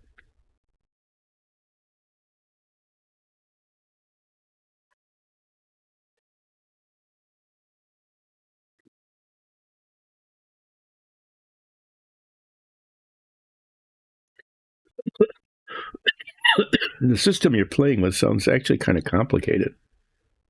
Is it? In terms of the energy and so on to do things, or is it pretty straightforward? On Sorry, I was digressing with a uh, promo ad there.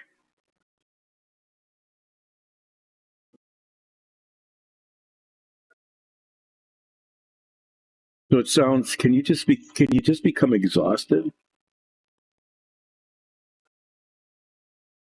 Okay, the HP I understand, because you have to keep paying for your actions. Can you just become exhausted in combat and just not be able to do anything? Can you just run out before you're finished? Or is it like a turn-based thing, like with movement points in D&D, where you get a certain number of movement points per turn?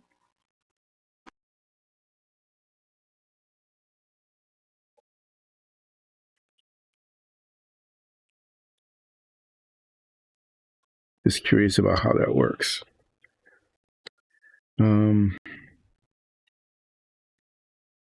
gonna try this brush again, see how it holds up.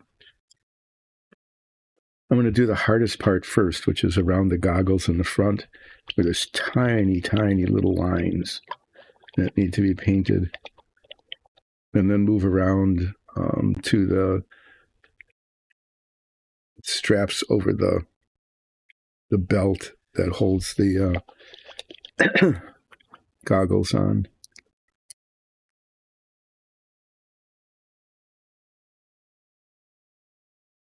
I see. Okay.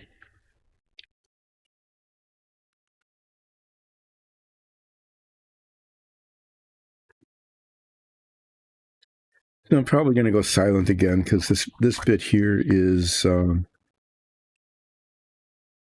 it's tricky.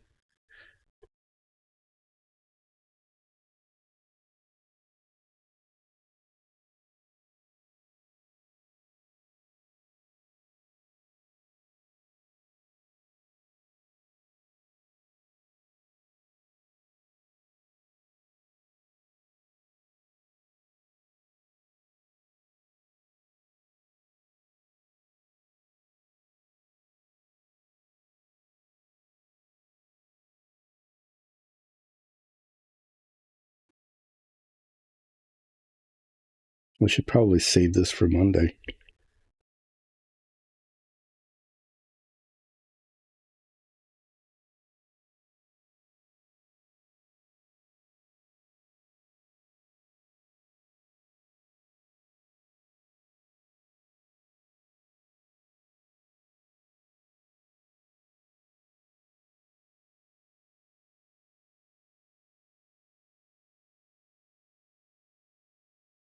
Don't get too much paint on my brush because then it could just go anywhere. Without enough on the brush, it doesn't go anywhere at all.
Any spot there?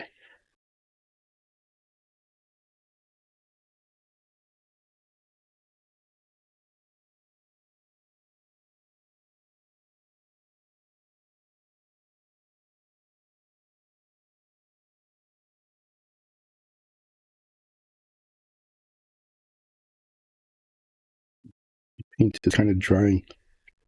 Tip of the brush.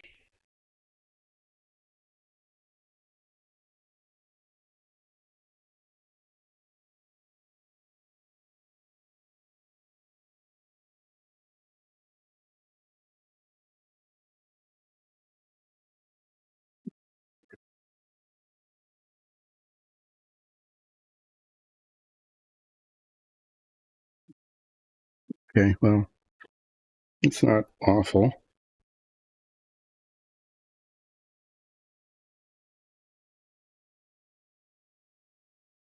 Okay, I see that.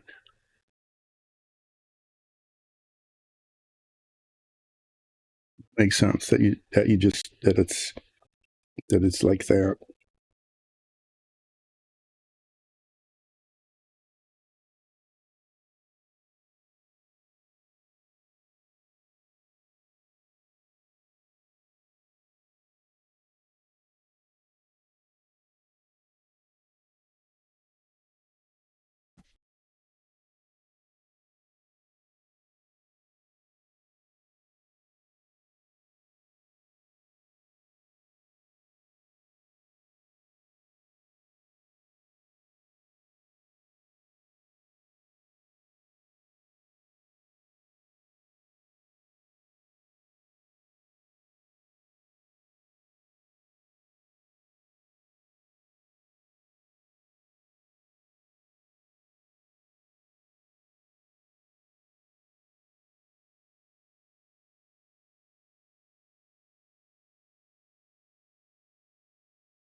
Not the best behaving paint in the world either.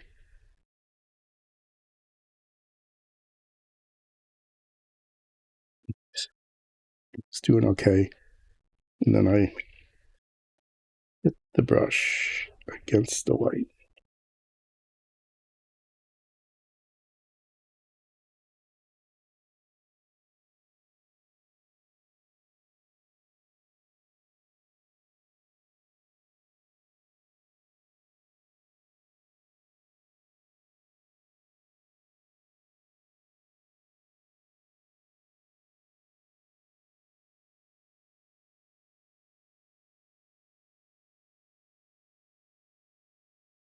Bit of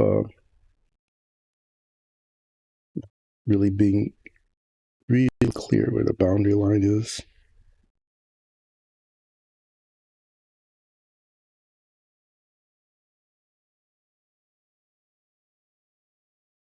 Maybe having to come back and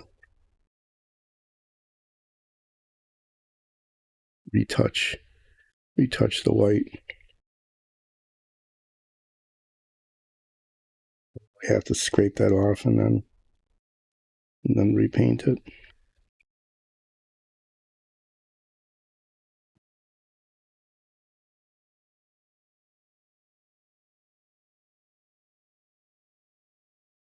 Whoa.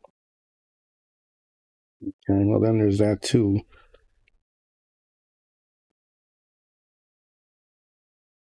Having enough paint on the brush and then having way too much on it, that didn't work. So this isn't going that well. I have to say.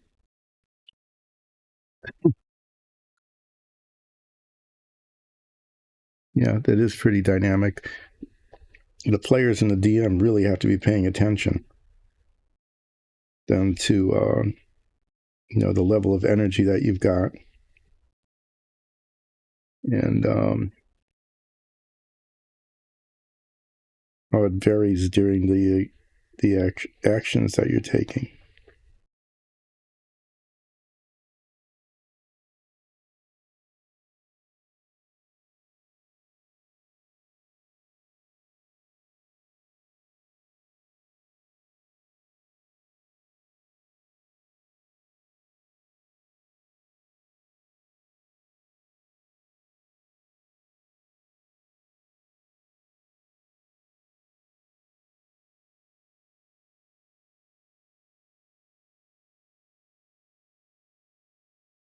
This paint isn't adhering to the surface that well. It pulls itself off.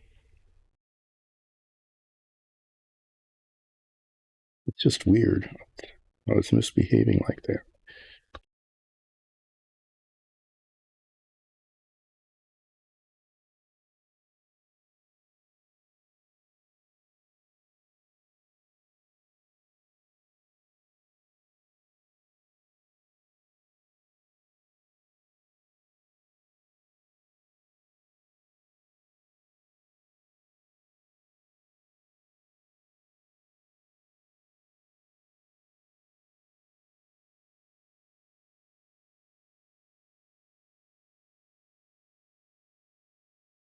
Right, yeah, and I know I went silent again and kind of warned everybody that that would be happening.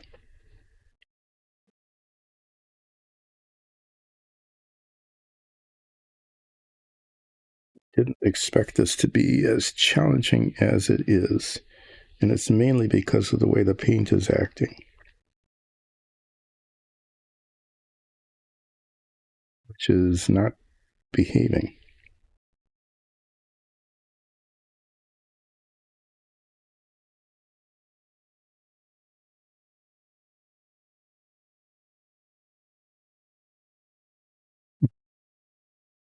Anyway,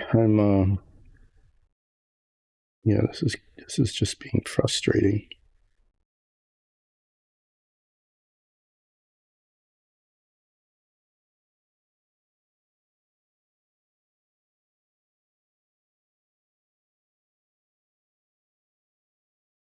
That that health too comes right off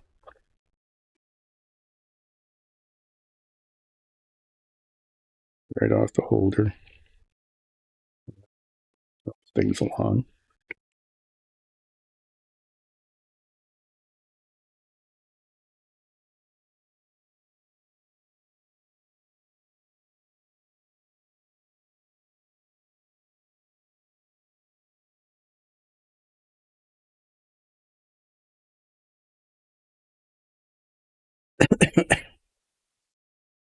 I don't know how much rework I'm going to have to do on this.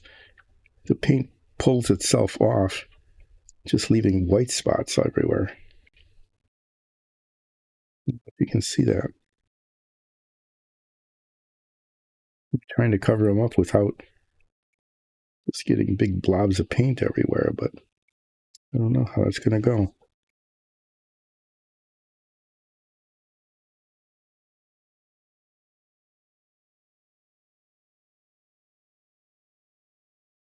This isn't good.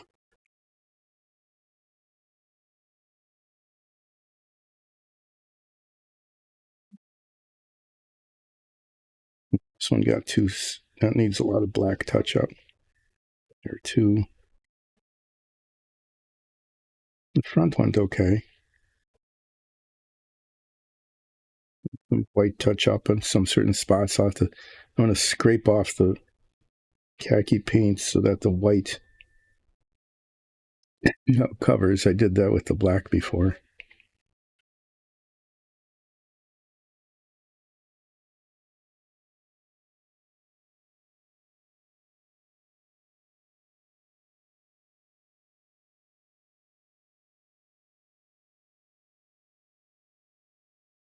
Well, it's not too bad, but it's not great. It's kind of like the quality one has come to expect in the second half of the stream, if you know what I mean.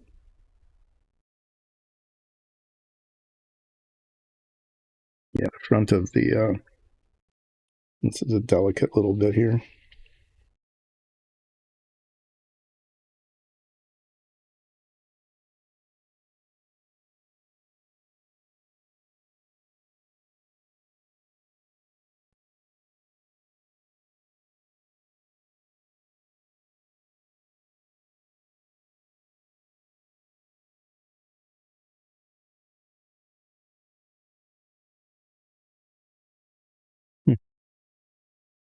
Another one of those, turn it over and it looks totally different.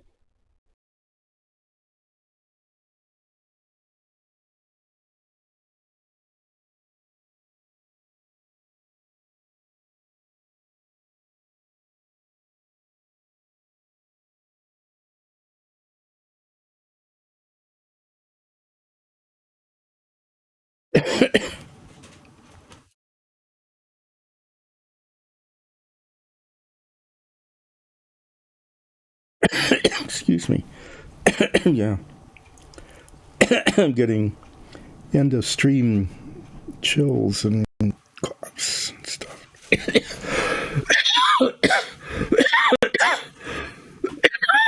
Yeah, it did. The paint is pulling itself off of the model.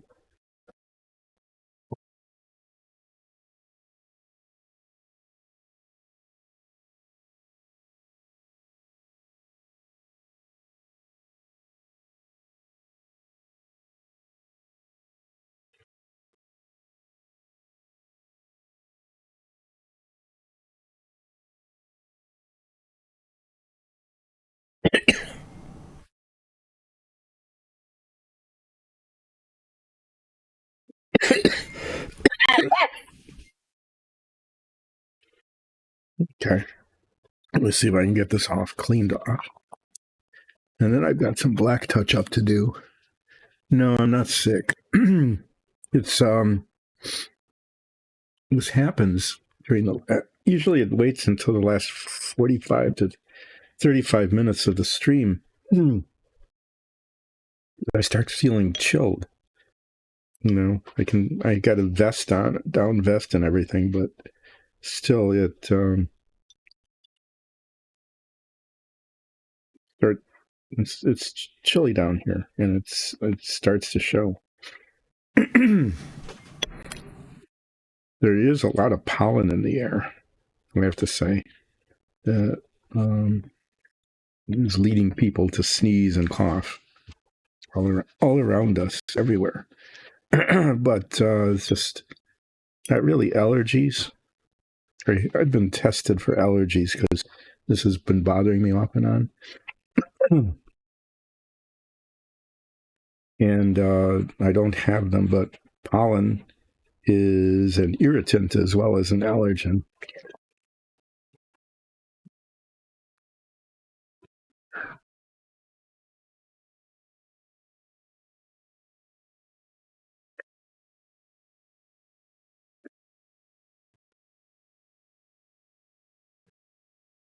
To do some black touch up and some white touch up. What I need to do with the white, I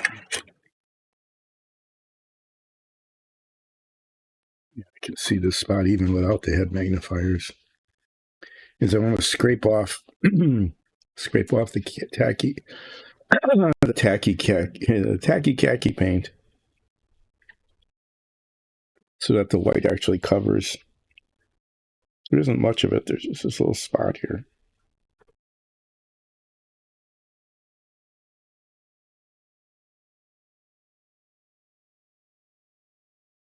Almost fixes it.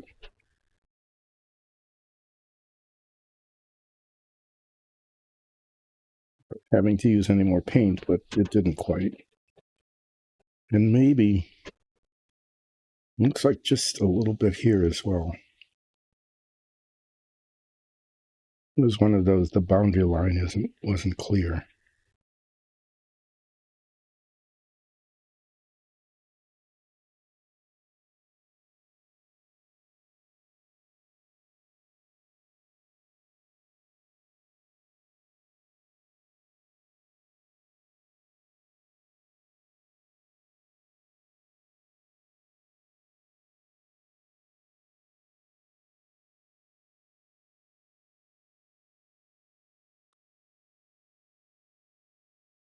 So there's some black touching up that needs to be done with black paint. I'm going to wait on this though. Make sure the paint is dry underneath. And then there's the khaki. Yeah, I need to do some khaki touching up. Not because it got where it shouldn't go, but because it didn't cover.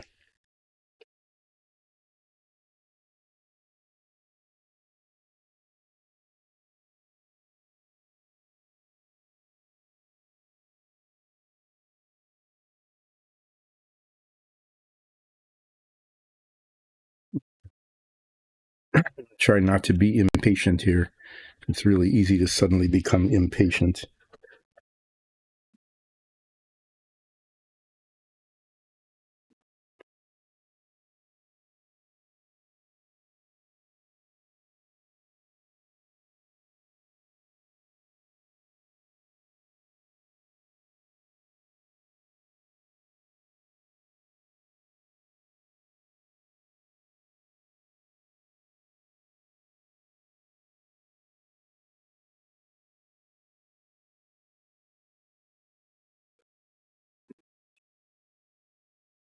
So as I make an effort to not be impatient,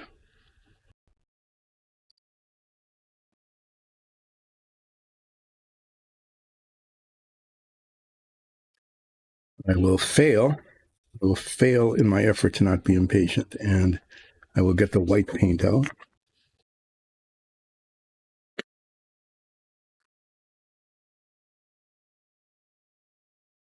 Oh, she uses her teddy bear as a focus.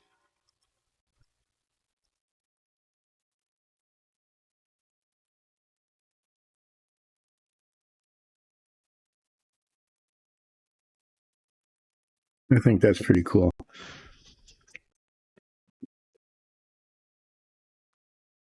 Having like a child, like yeah, why not? It's good to have something like that. Everybody should actually have one, something like that. Something that would provide comfort and focus.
Speaking of focus, these aren't focusing. I'm having a real problem getting them to focus here.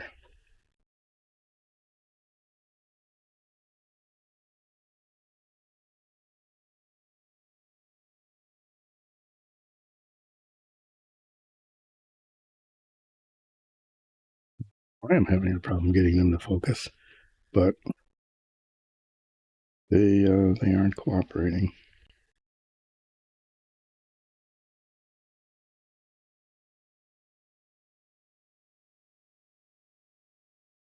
Be better if it didn't wobble so much.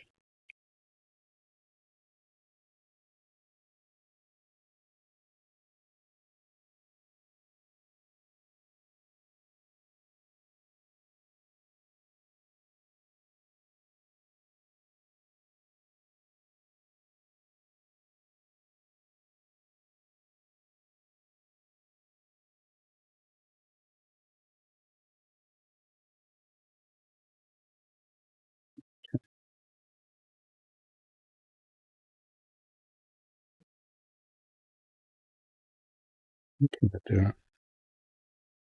it's okay as it is. It just didn't seem right. But there's a fold in the scarf there. It's hard to paint.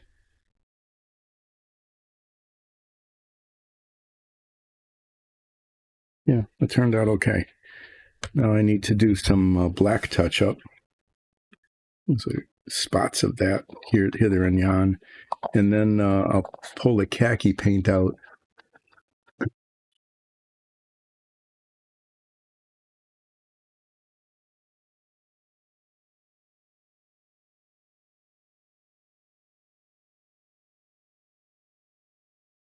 All right. That's an interesting dynamic as well.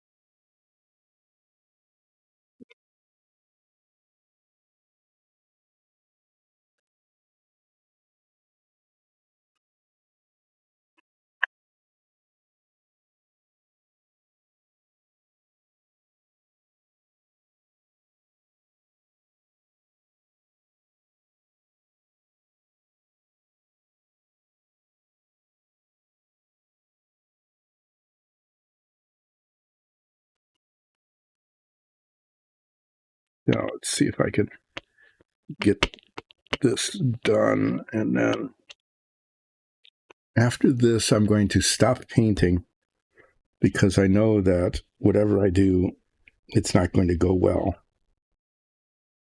I mean, after I get the khaki done.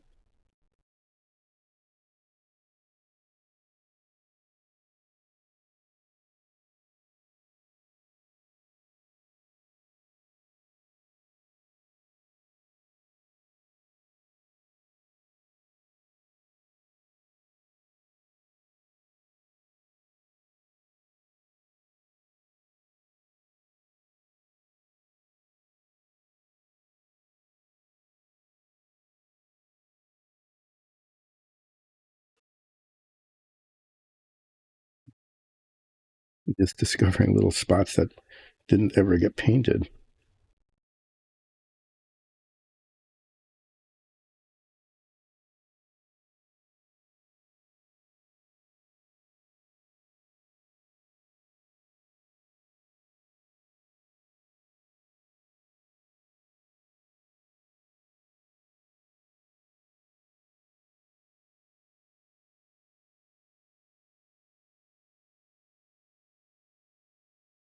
Fix that.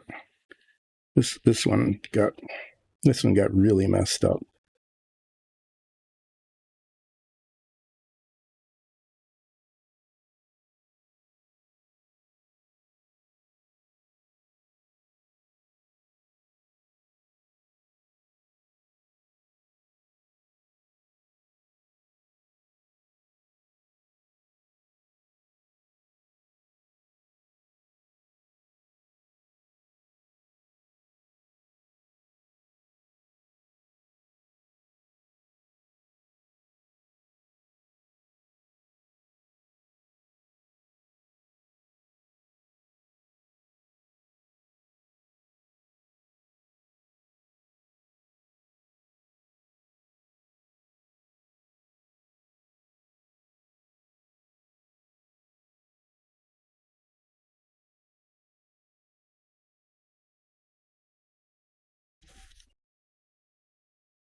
Let me look at this. It's much better. It didn't take that much to do it. This is still a little bit off here.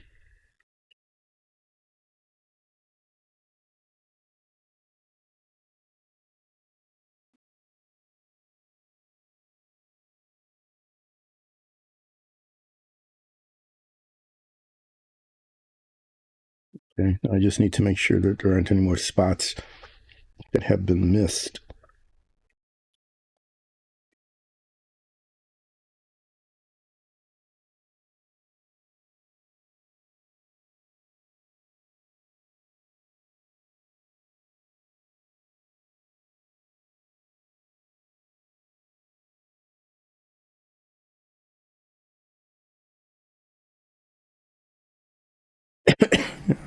think that'll do. I need to do some touching up with that khaki because its coverage just sucked. It's it's sort of gelatinous. I've had that experience with some of the yellows and maybe even the reds. And I'm surprised because this khaki paint is more of a brown, and it's just, like I said, sort of gelatinous in that it didn't just smoothly go on.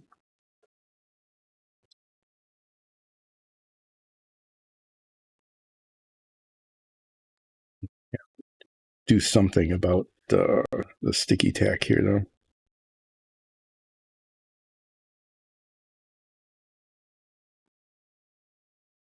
What's happening here?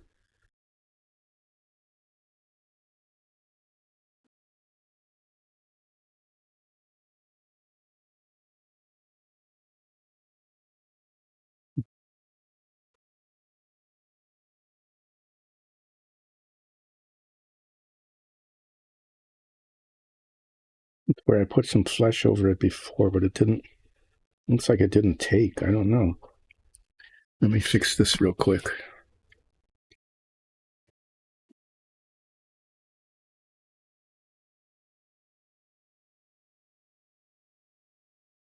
Yeah.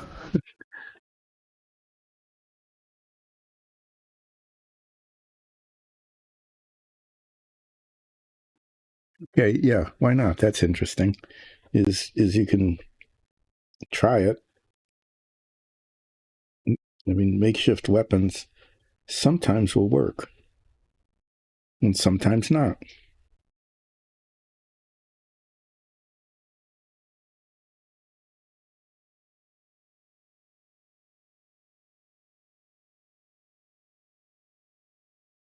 In our game, in our D&D show, I did that once. I thought I was being really clever. Okay. I mean, seriously clever. Um, there was a group that was surrounded by like four. This was like when we were level 2 or so. It was like four goblins or some little creatures, but they were surrounding one of our other. Well, I don't think they were surrounding them. They were not. They were in a circle. I can't. Well, I'm going to babble, but whatever it was, there was a cluster of them. So my character, was a Ralph and Furbog fighter, had the ability to become invisible for one turn. And I thought, rather than going at them and attacking them one at a time with a sword or something like that, what I could do is I picked up a big stick, like an 8-foot long piece of wood, which would be easy to do. I was going to go into the center of them and spin around and knock them all out. I thought that was very clever. But it turned out I had no proficiency in stick spinning. Okay. And so I turned invisible, and everybody's laughing. Oh, yeah. Now we've just got this 8-foot long stick floating through the air. And I said, yeah, that's exactly right. This should baffle them. They should be confused. And it floats into the middle of them, and it spins around, and it was just like a improvised weapon attack, which didn't have any bonuses or anything like that. It turned out to not be very effective. But everybody had fun watching me do that, or try to do it anyway, laughing at my character. What are you trying to do? I'm trying to knock them all out by spinning around with a stick. It look like I'm doing. But yeah, sometimes improvised weapons can be just the right thing, and sometimes they can just be a source of amusement.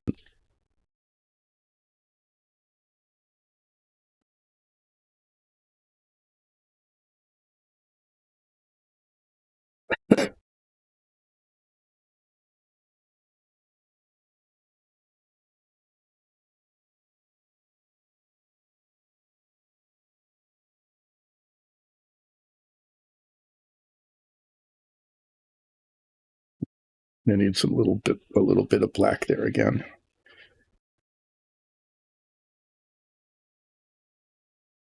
I'm just seeing as I'm scanning around and turning it.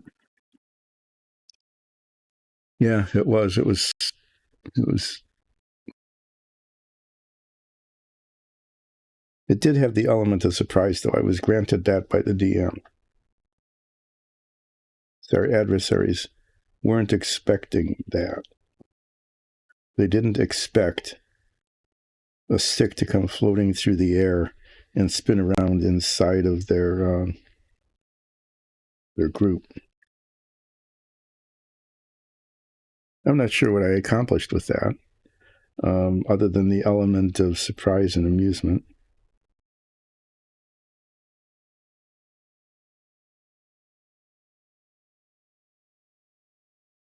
Those kind of things can happen. So your homemade arrows might, they might be really useful some point. They might play a critical role. You just never know.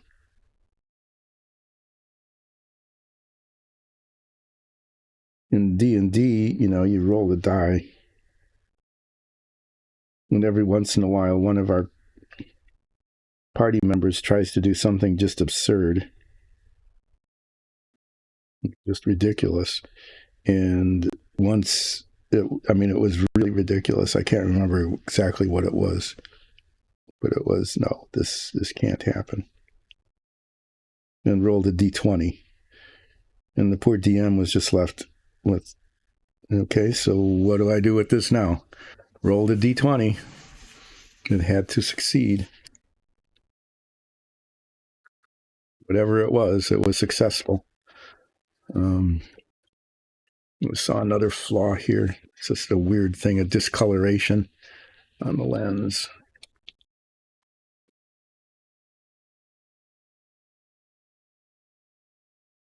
Well, yeah. If you can just make your own arrows out of sticks and you live in a forest, you've got that opportunity, right? Oh my, oh my. Oh, what have I done?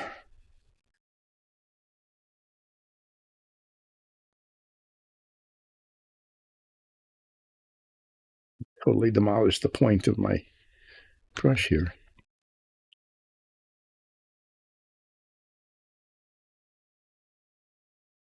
Now I forget what I was doing. Oh, yeah, there's a little, like a brownish spot or something here.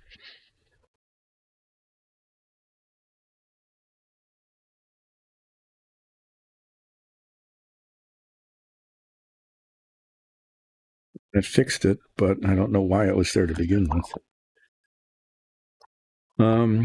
Okay, I'm going to stop painting Porco Rosso now, because if I try to do that during the last half hour or so of the stream, I know that whatever I attempt to do will be a failure. And I'm absolutely positive, based on experience, that if I try to do anything other than like a base coat,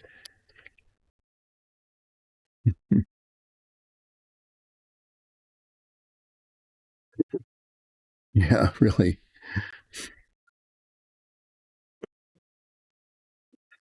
If I try to do it, yeah, I did. I totally screwed up the. I don't know how I did it. I must have put it in here wrong or something in the little sleeve, the protective sleeve, and I turned a fine point brush into a splayed mess. No, the brush needs a restart. It needs to be rebooted. I'm going to devote the remaining bits of this stream to trying to repair my brush and get them clean, and then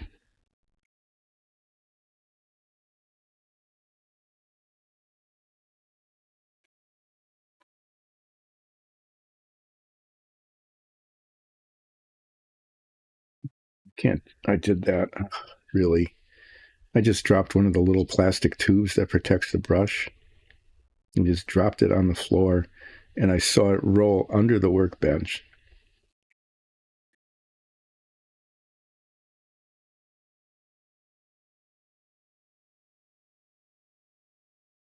The bottom, I don't know if I did that, maybe, but I smashed it into something, and the whole thing's just a mess now.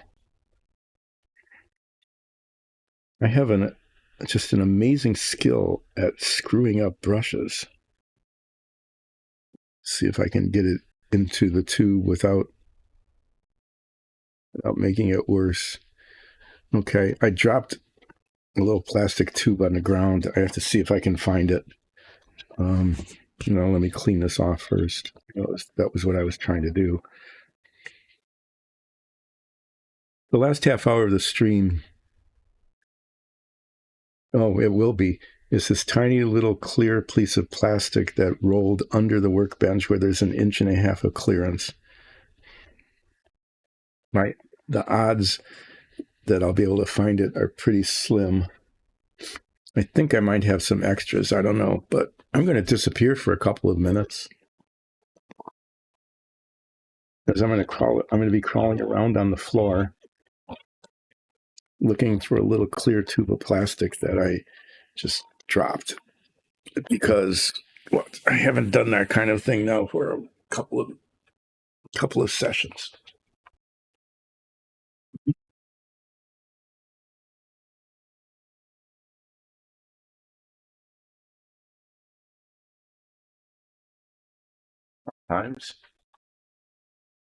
Sometimes there's a little bit of a miracle, and there it is. I found it. Let's see if I can get this in the tube without messing it up.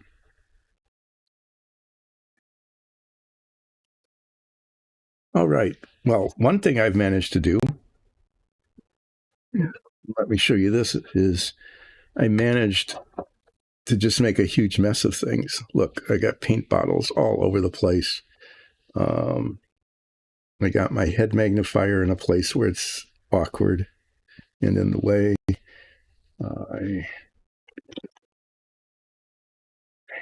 What I'm going to do here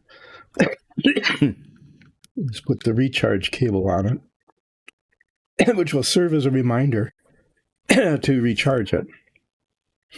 Then, believe it or not, I know you might want to put on your I don't believe it hat, is I'm going to clean up the work surface here a little bit.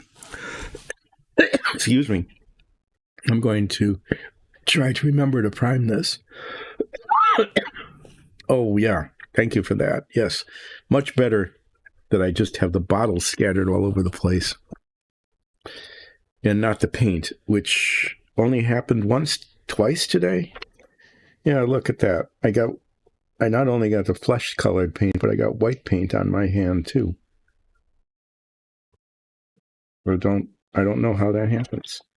It's just really amazing how that mess can happen.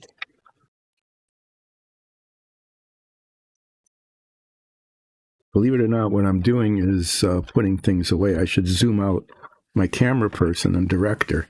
If I had a decent camera person and director, they would have not let this flop all over the place, but would have zoomed out and would have shown me putting things away, but that isn't what happened. You would think that flesh-colored paint wouldn't be noticeable if it were in fact the color of one's own flesh. But this flesh-colored paint is slightly different. I got it white paint all over. I hope I didn't touch anything that needed to not be touched.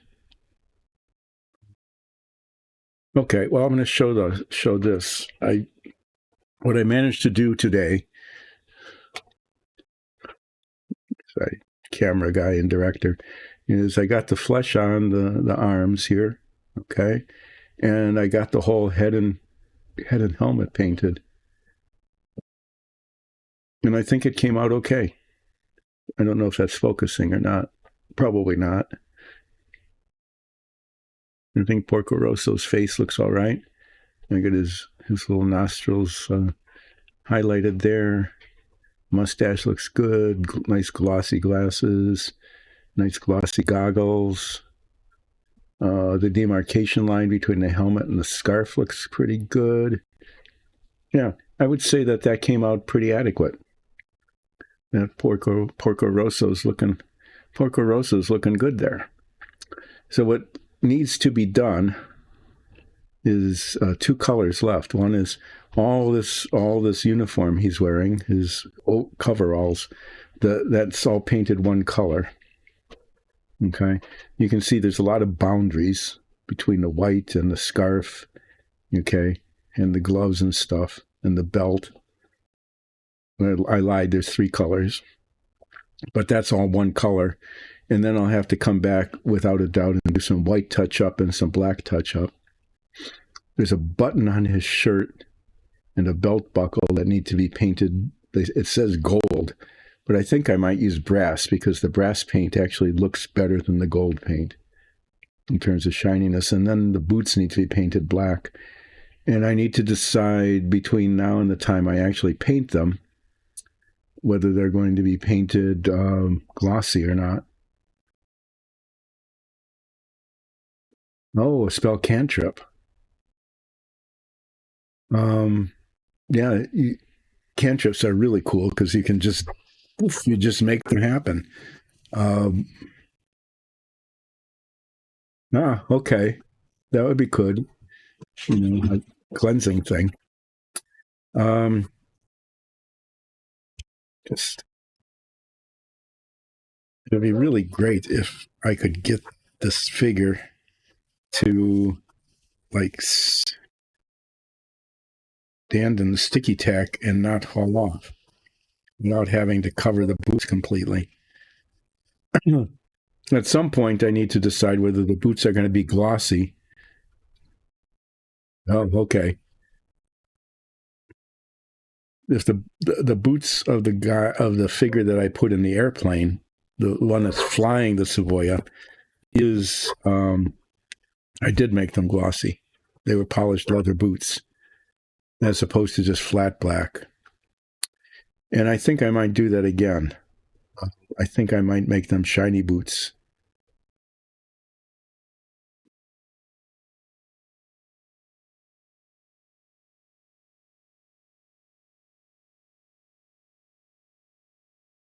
I think this came out okay. I think he looks all right. Okay. The mouth isn't demarcated very well, but I don't know what to do about that. And it's okay that it's all flat and cartoonish. I've said that before. Yeah. No, it's good that you don't. I mean, sometimes magic just overpowers everything, and it's no longer fun. It's like, oop, poof, you're gone. Oh, that combat's over. So, just like that. It takes away from the fun of that, of being in danger.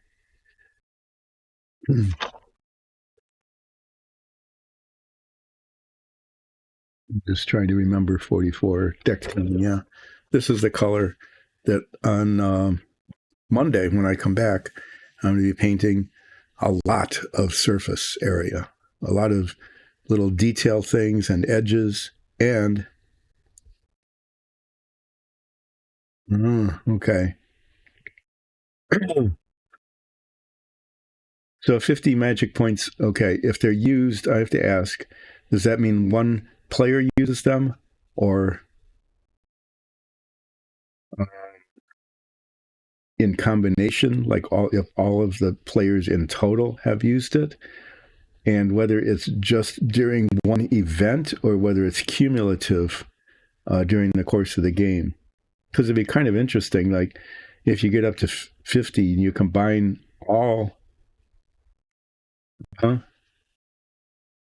Okay, so it is time dependent. It's 50 cumulative, regardless of who uses it during a certain period of time, like a short rest kind of period of time, or a certain number of turns. I guess that makes sense. I mean, otherwise, you'd be using magic and it would all build up, and then from then on forever, it would be having more and more negative effect or unpredictable effects. So that seems to make sense. Okay. So I've got this that is going to be going on there on Monday. Becoming close to finishing it. Oh, okay, yeah. Because they're using up so many MPs that at that point it's just you have now disturbed nature, and nature is unhappy. That makes a good deal of sense. So yeah, I was saying a couple of times ago that my figures tend to look cartoonish because I'm not very good at shading and things, but in this case, Porco Rosso is a cartoon, is in fact a cartoon, and so the flat cartoonish look is entirely appropriate. Okay, I'm going to let him sit there. I'm going to try to remember to prime this. I might do that by just taking, I'll just take it upstairs with this. I'll just stick it in there. I'm just going to leave all these paints here in case I need to do some touching up, because there's always this possibility, because of the way I am, that in bringing the brush to or from the work surface is when it's most dangerous for me, is when I'm attempting to paint around the belt buckle here, and I take the paint away, I go and put a big smear of deck tan right across his face. That'll be just the kind of oops that one would expect me to do. If you come back on Monday, you might see that happen. You never know. It might be that exciting.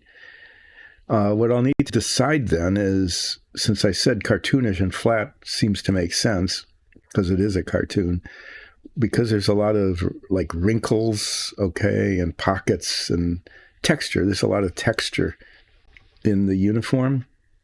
I might consider putting a light gray wash, which is pretty transparent, okay, just washing it so that there's like little shadows, maybe just little shadows in the wrinkles. I might do that. I might test that to see how that looks. I'm actually going to do that.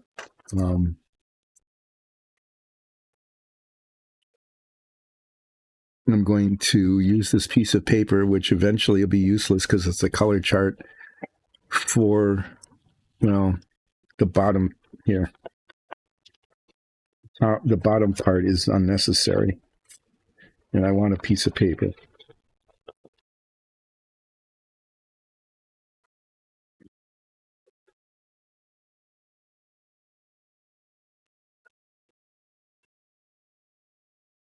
I'm going to take this off of the rest of this so that I'm going to keep this with the box in case I ever need to do touch up or repair damage or something, which could happen. And all I'm going to do is put a test swatch. I'm going to put a test swatch of this deck tan paint. I'm not going to mix it up real hard because it's, I'm not really using it right now. I'm going to put a test swatch of this on the piece of paper. And on Monday, what I'm going to do is get some washes out and put it on here to see what it does. Because if I can use a light gray wash, which has hardly any pigment in it at all, to just create shadows in all of these wrinkles and things, I think it would look a lot better. I don't want to put it on the model and then have to try to fix it. I'm going to test it on here.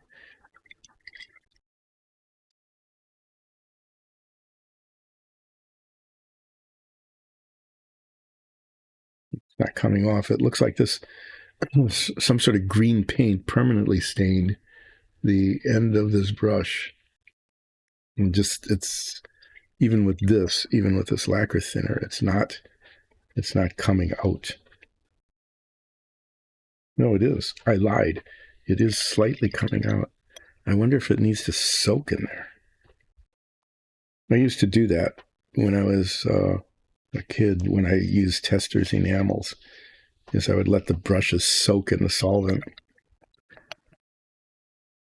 they weren't very good brushes, and they didn't hold up very well because they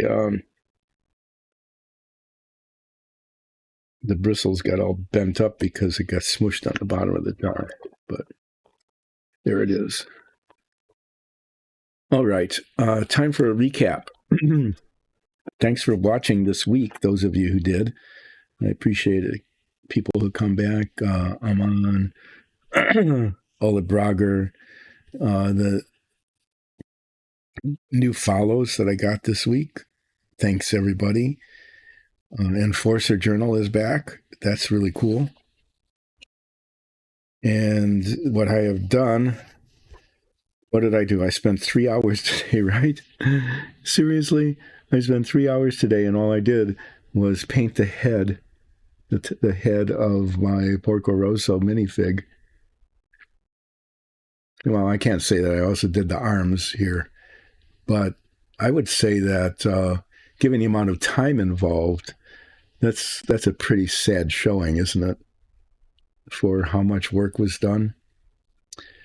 But, there it is. I'll finish painting the uniform on Monday. Hopefully that will go okay with touching up back and forth, get the boots done. This actually might be, I'm not promising, I never promise because you never know what'll happen. There might be big oopses. There could be big oopses. But in the absence of any big oopses, I might finish the minifig on Monday, making it even more important that I prime this. And I'm going to make it look like a beach. I'm going to paint it sand color and actually put sand on it so it looks like a beach. And then Porco Rosso will go on here, and then there'll be a decal, a Porco Rosso decal that goes on here also. That says Porco Rosso so that it's clear what it is. And I can probably leave this on camera. All right. So, yeah, almost 3 hours of everybody's life. And all I did was manage to paint some elbows and the head of a minifig. Pretty amazing pacing of the work there.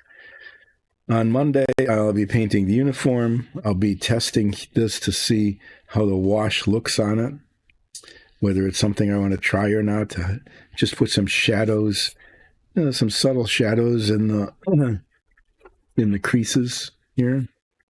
And then I decided just now that the boots are going to be glossy. They're going to be shiny boots. And I'm going to leave all these paints out here so that they're in the way. maybe I can knock some over, things like that. Have some fun. And then it's what happens next. Well, what happens next depends on whether I actually print out the Apollo control panels or not. I'm going to take that upstairs too. I'm staring at it. It's over there. I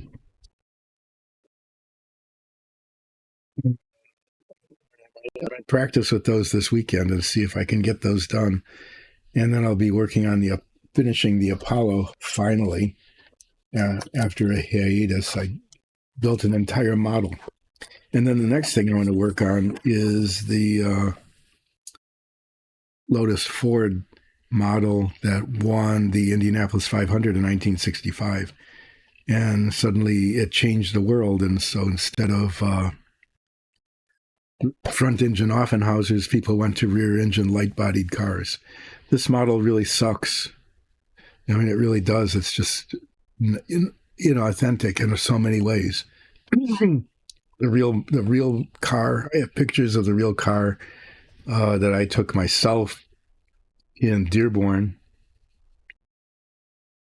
Ending in chaos is great fun. Yeah, there aren't any chrome parts on the car, and this car has excess chrome parts. The exhaust was painted yellow.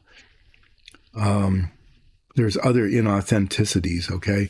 This, when I look at the real car, it does not say Lotus powered by Ford across the front. This is just pure yellow, okay? And the yellow is inside the nose cone as well. It's not just on the outside.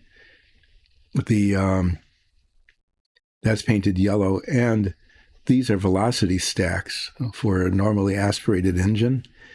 The predecessor of this, the one that ran in 64 and didn't win, it was one of the most dangerous periods in racing ever, as these cars started putting out more speed than they did before.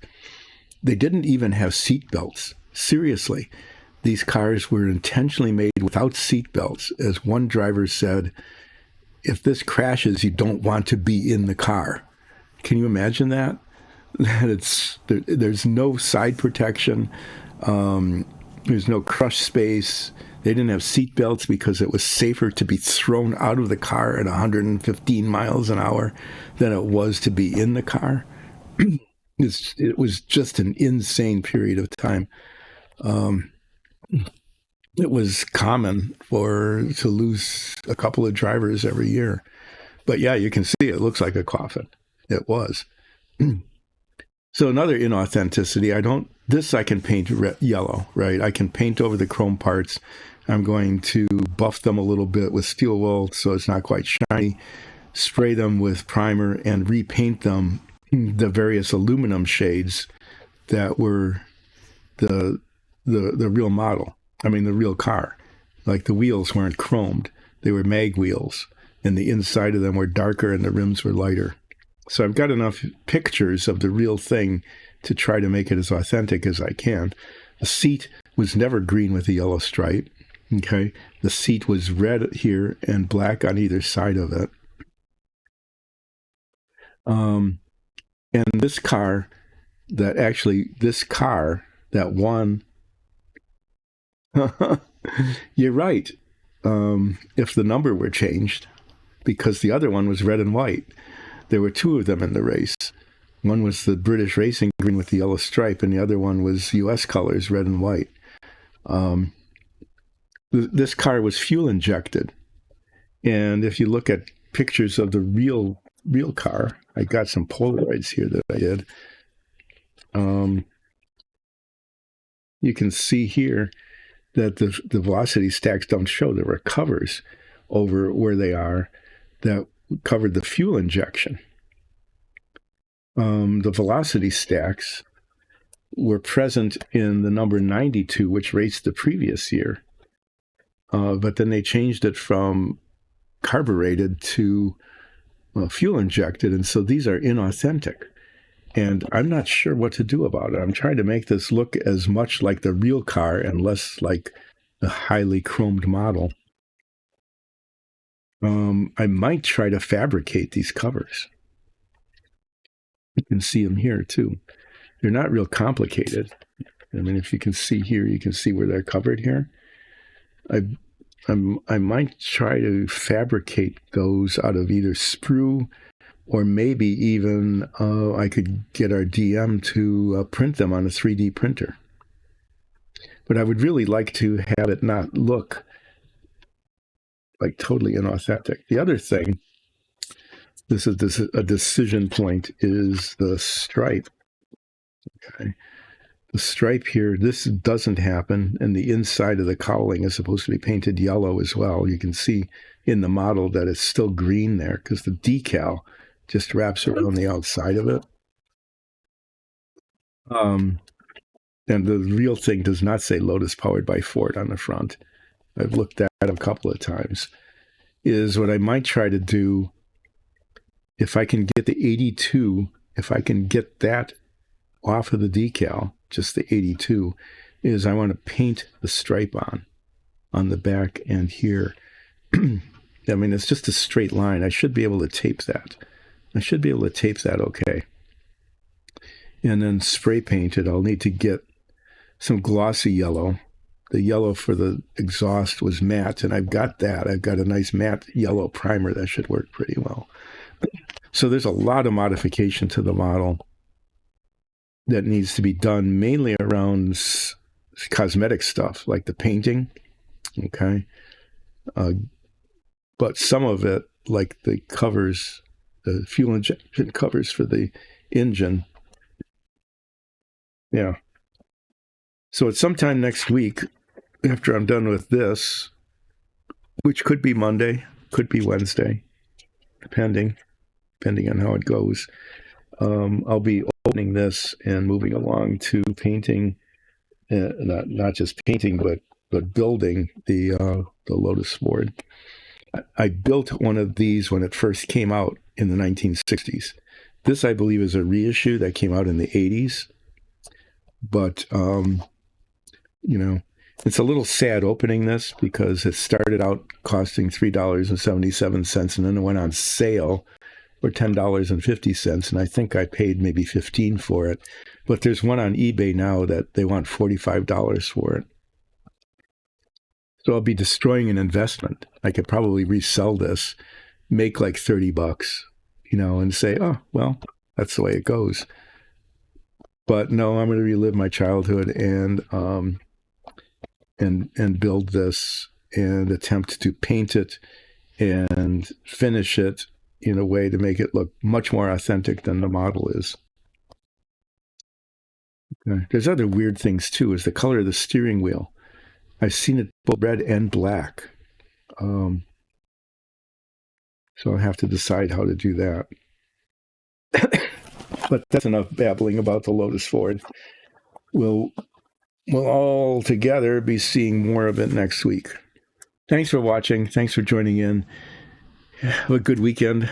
And I will see you on Monday at more or less 10 when I continue working and maybe even come close to, if not finishing, the Porco Rosso figure. And then working on the Lotus Ford, the Apollo. I've got a bunch of things, all not.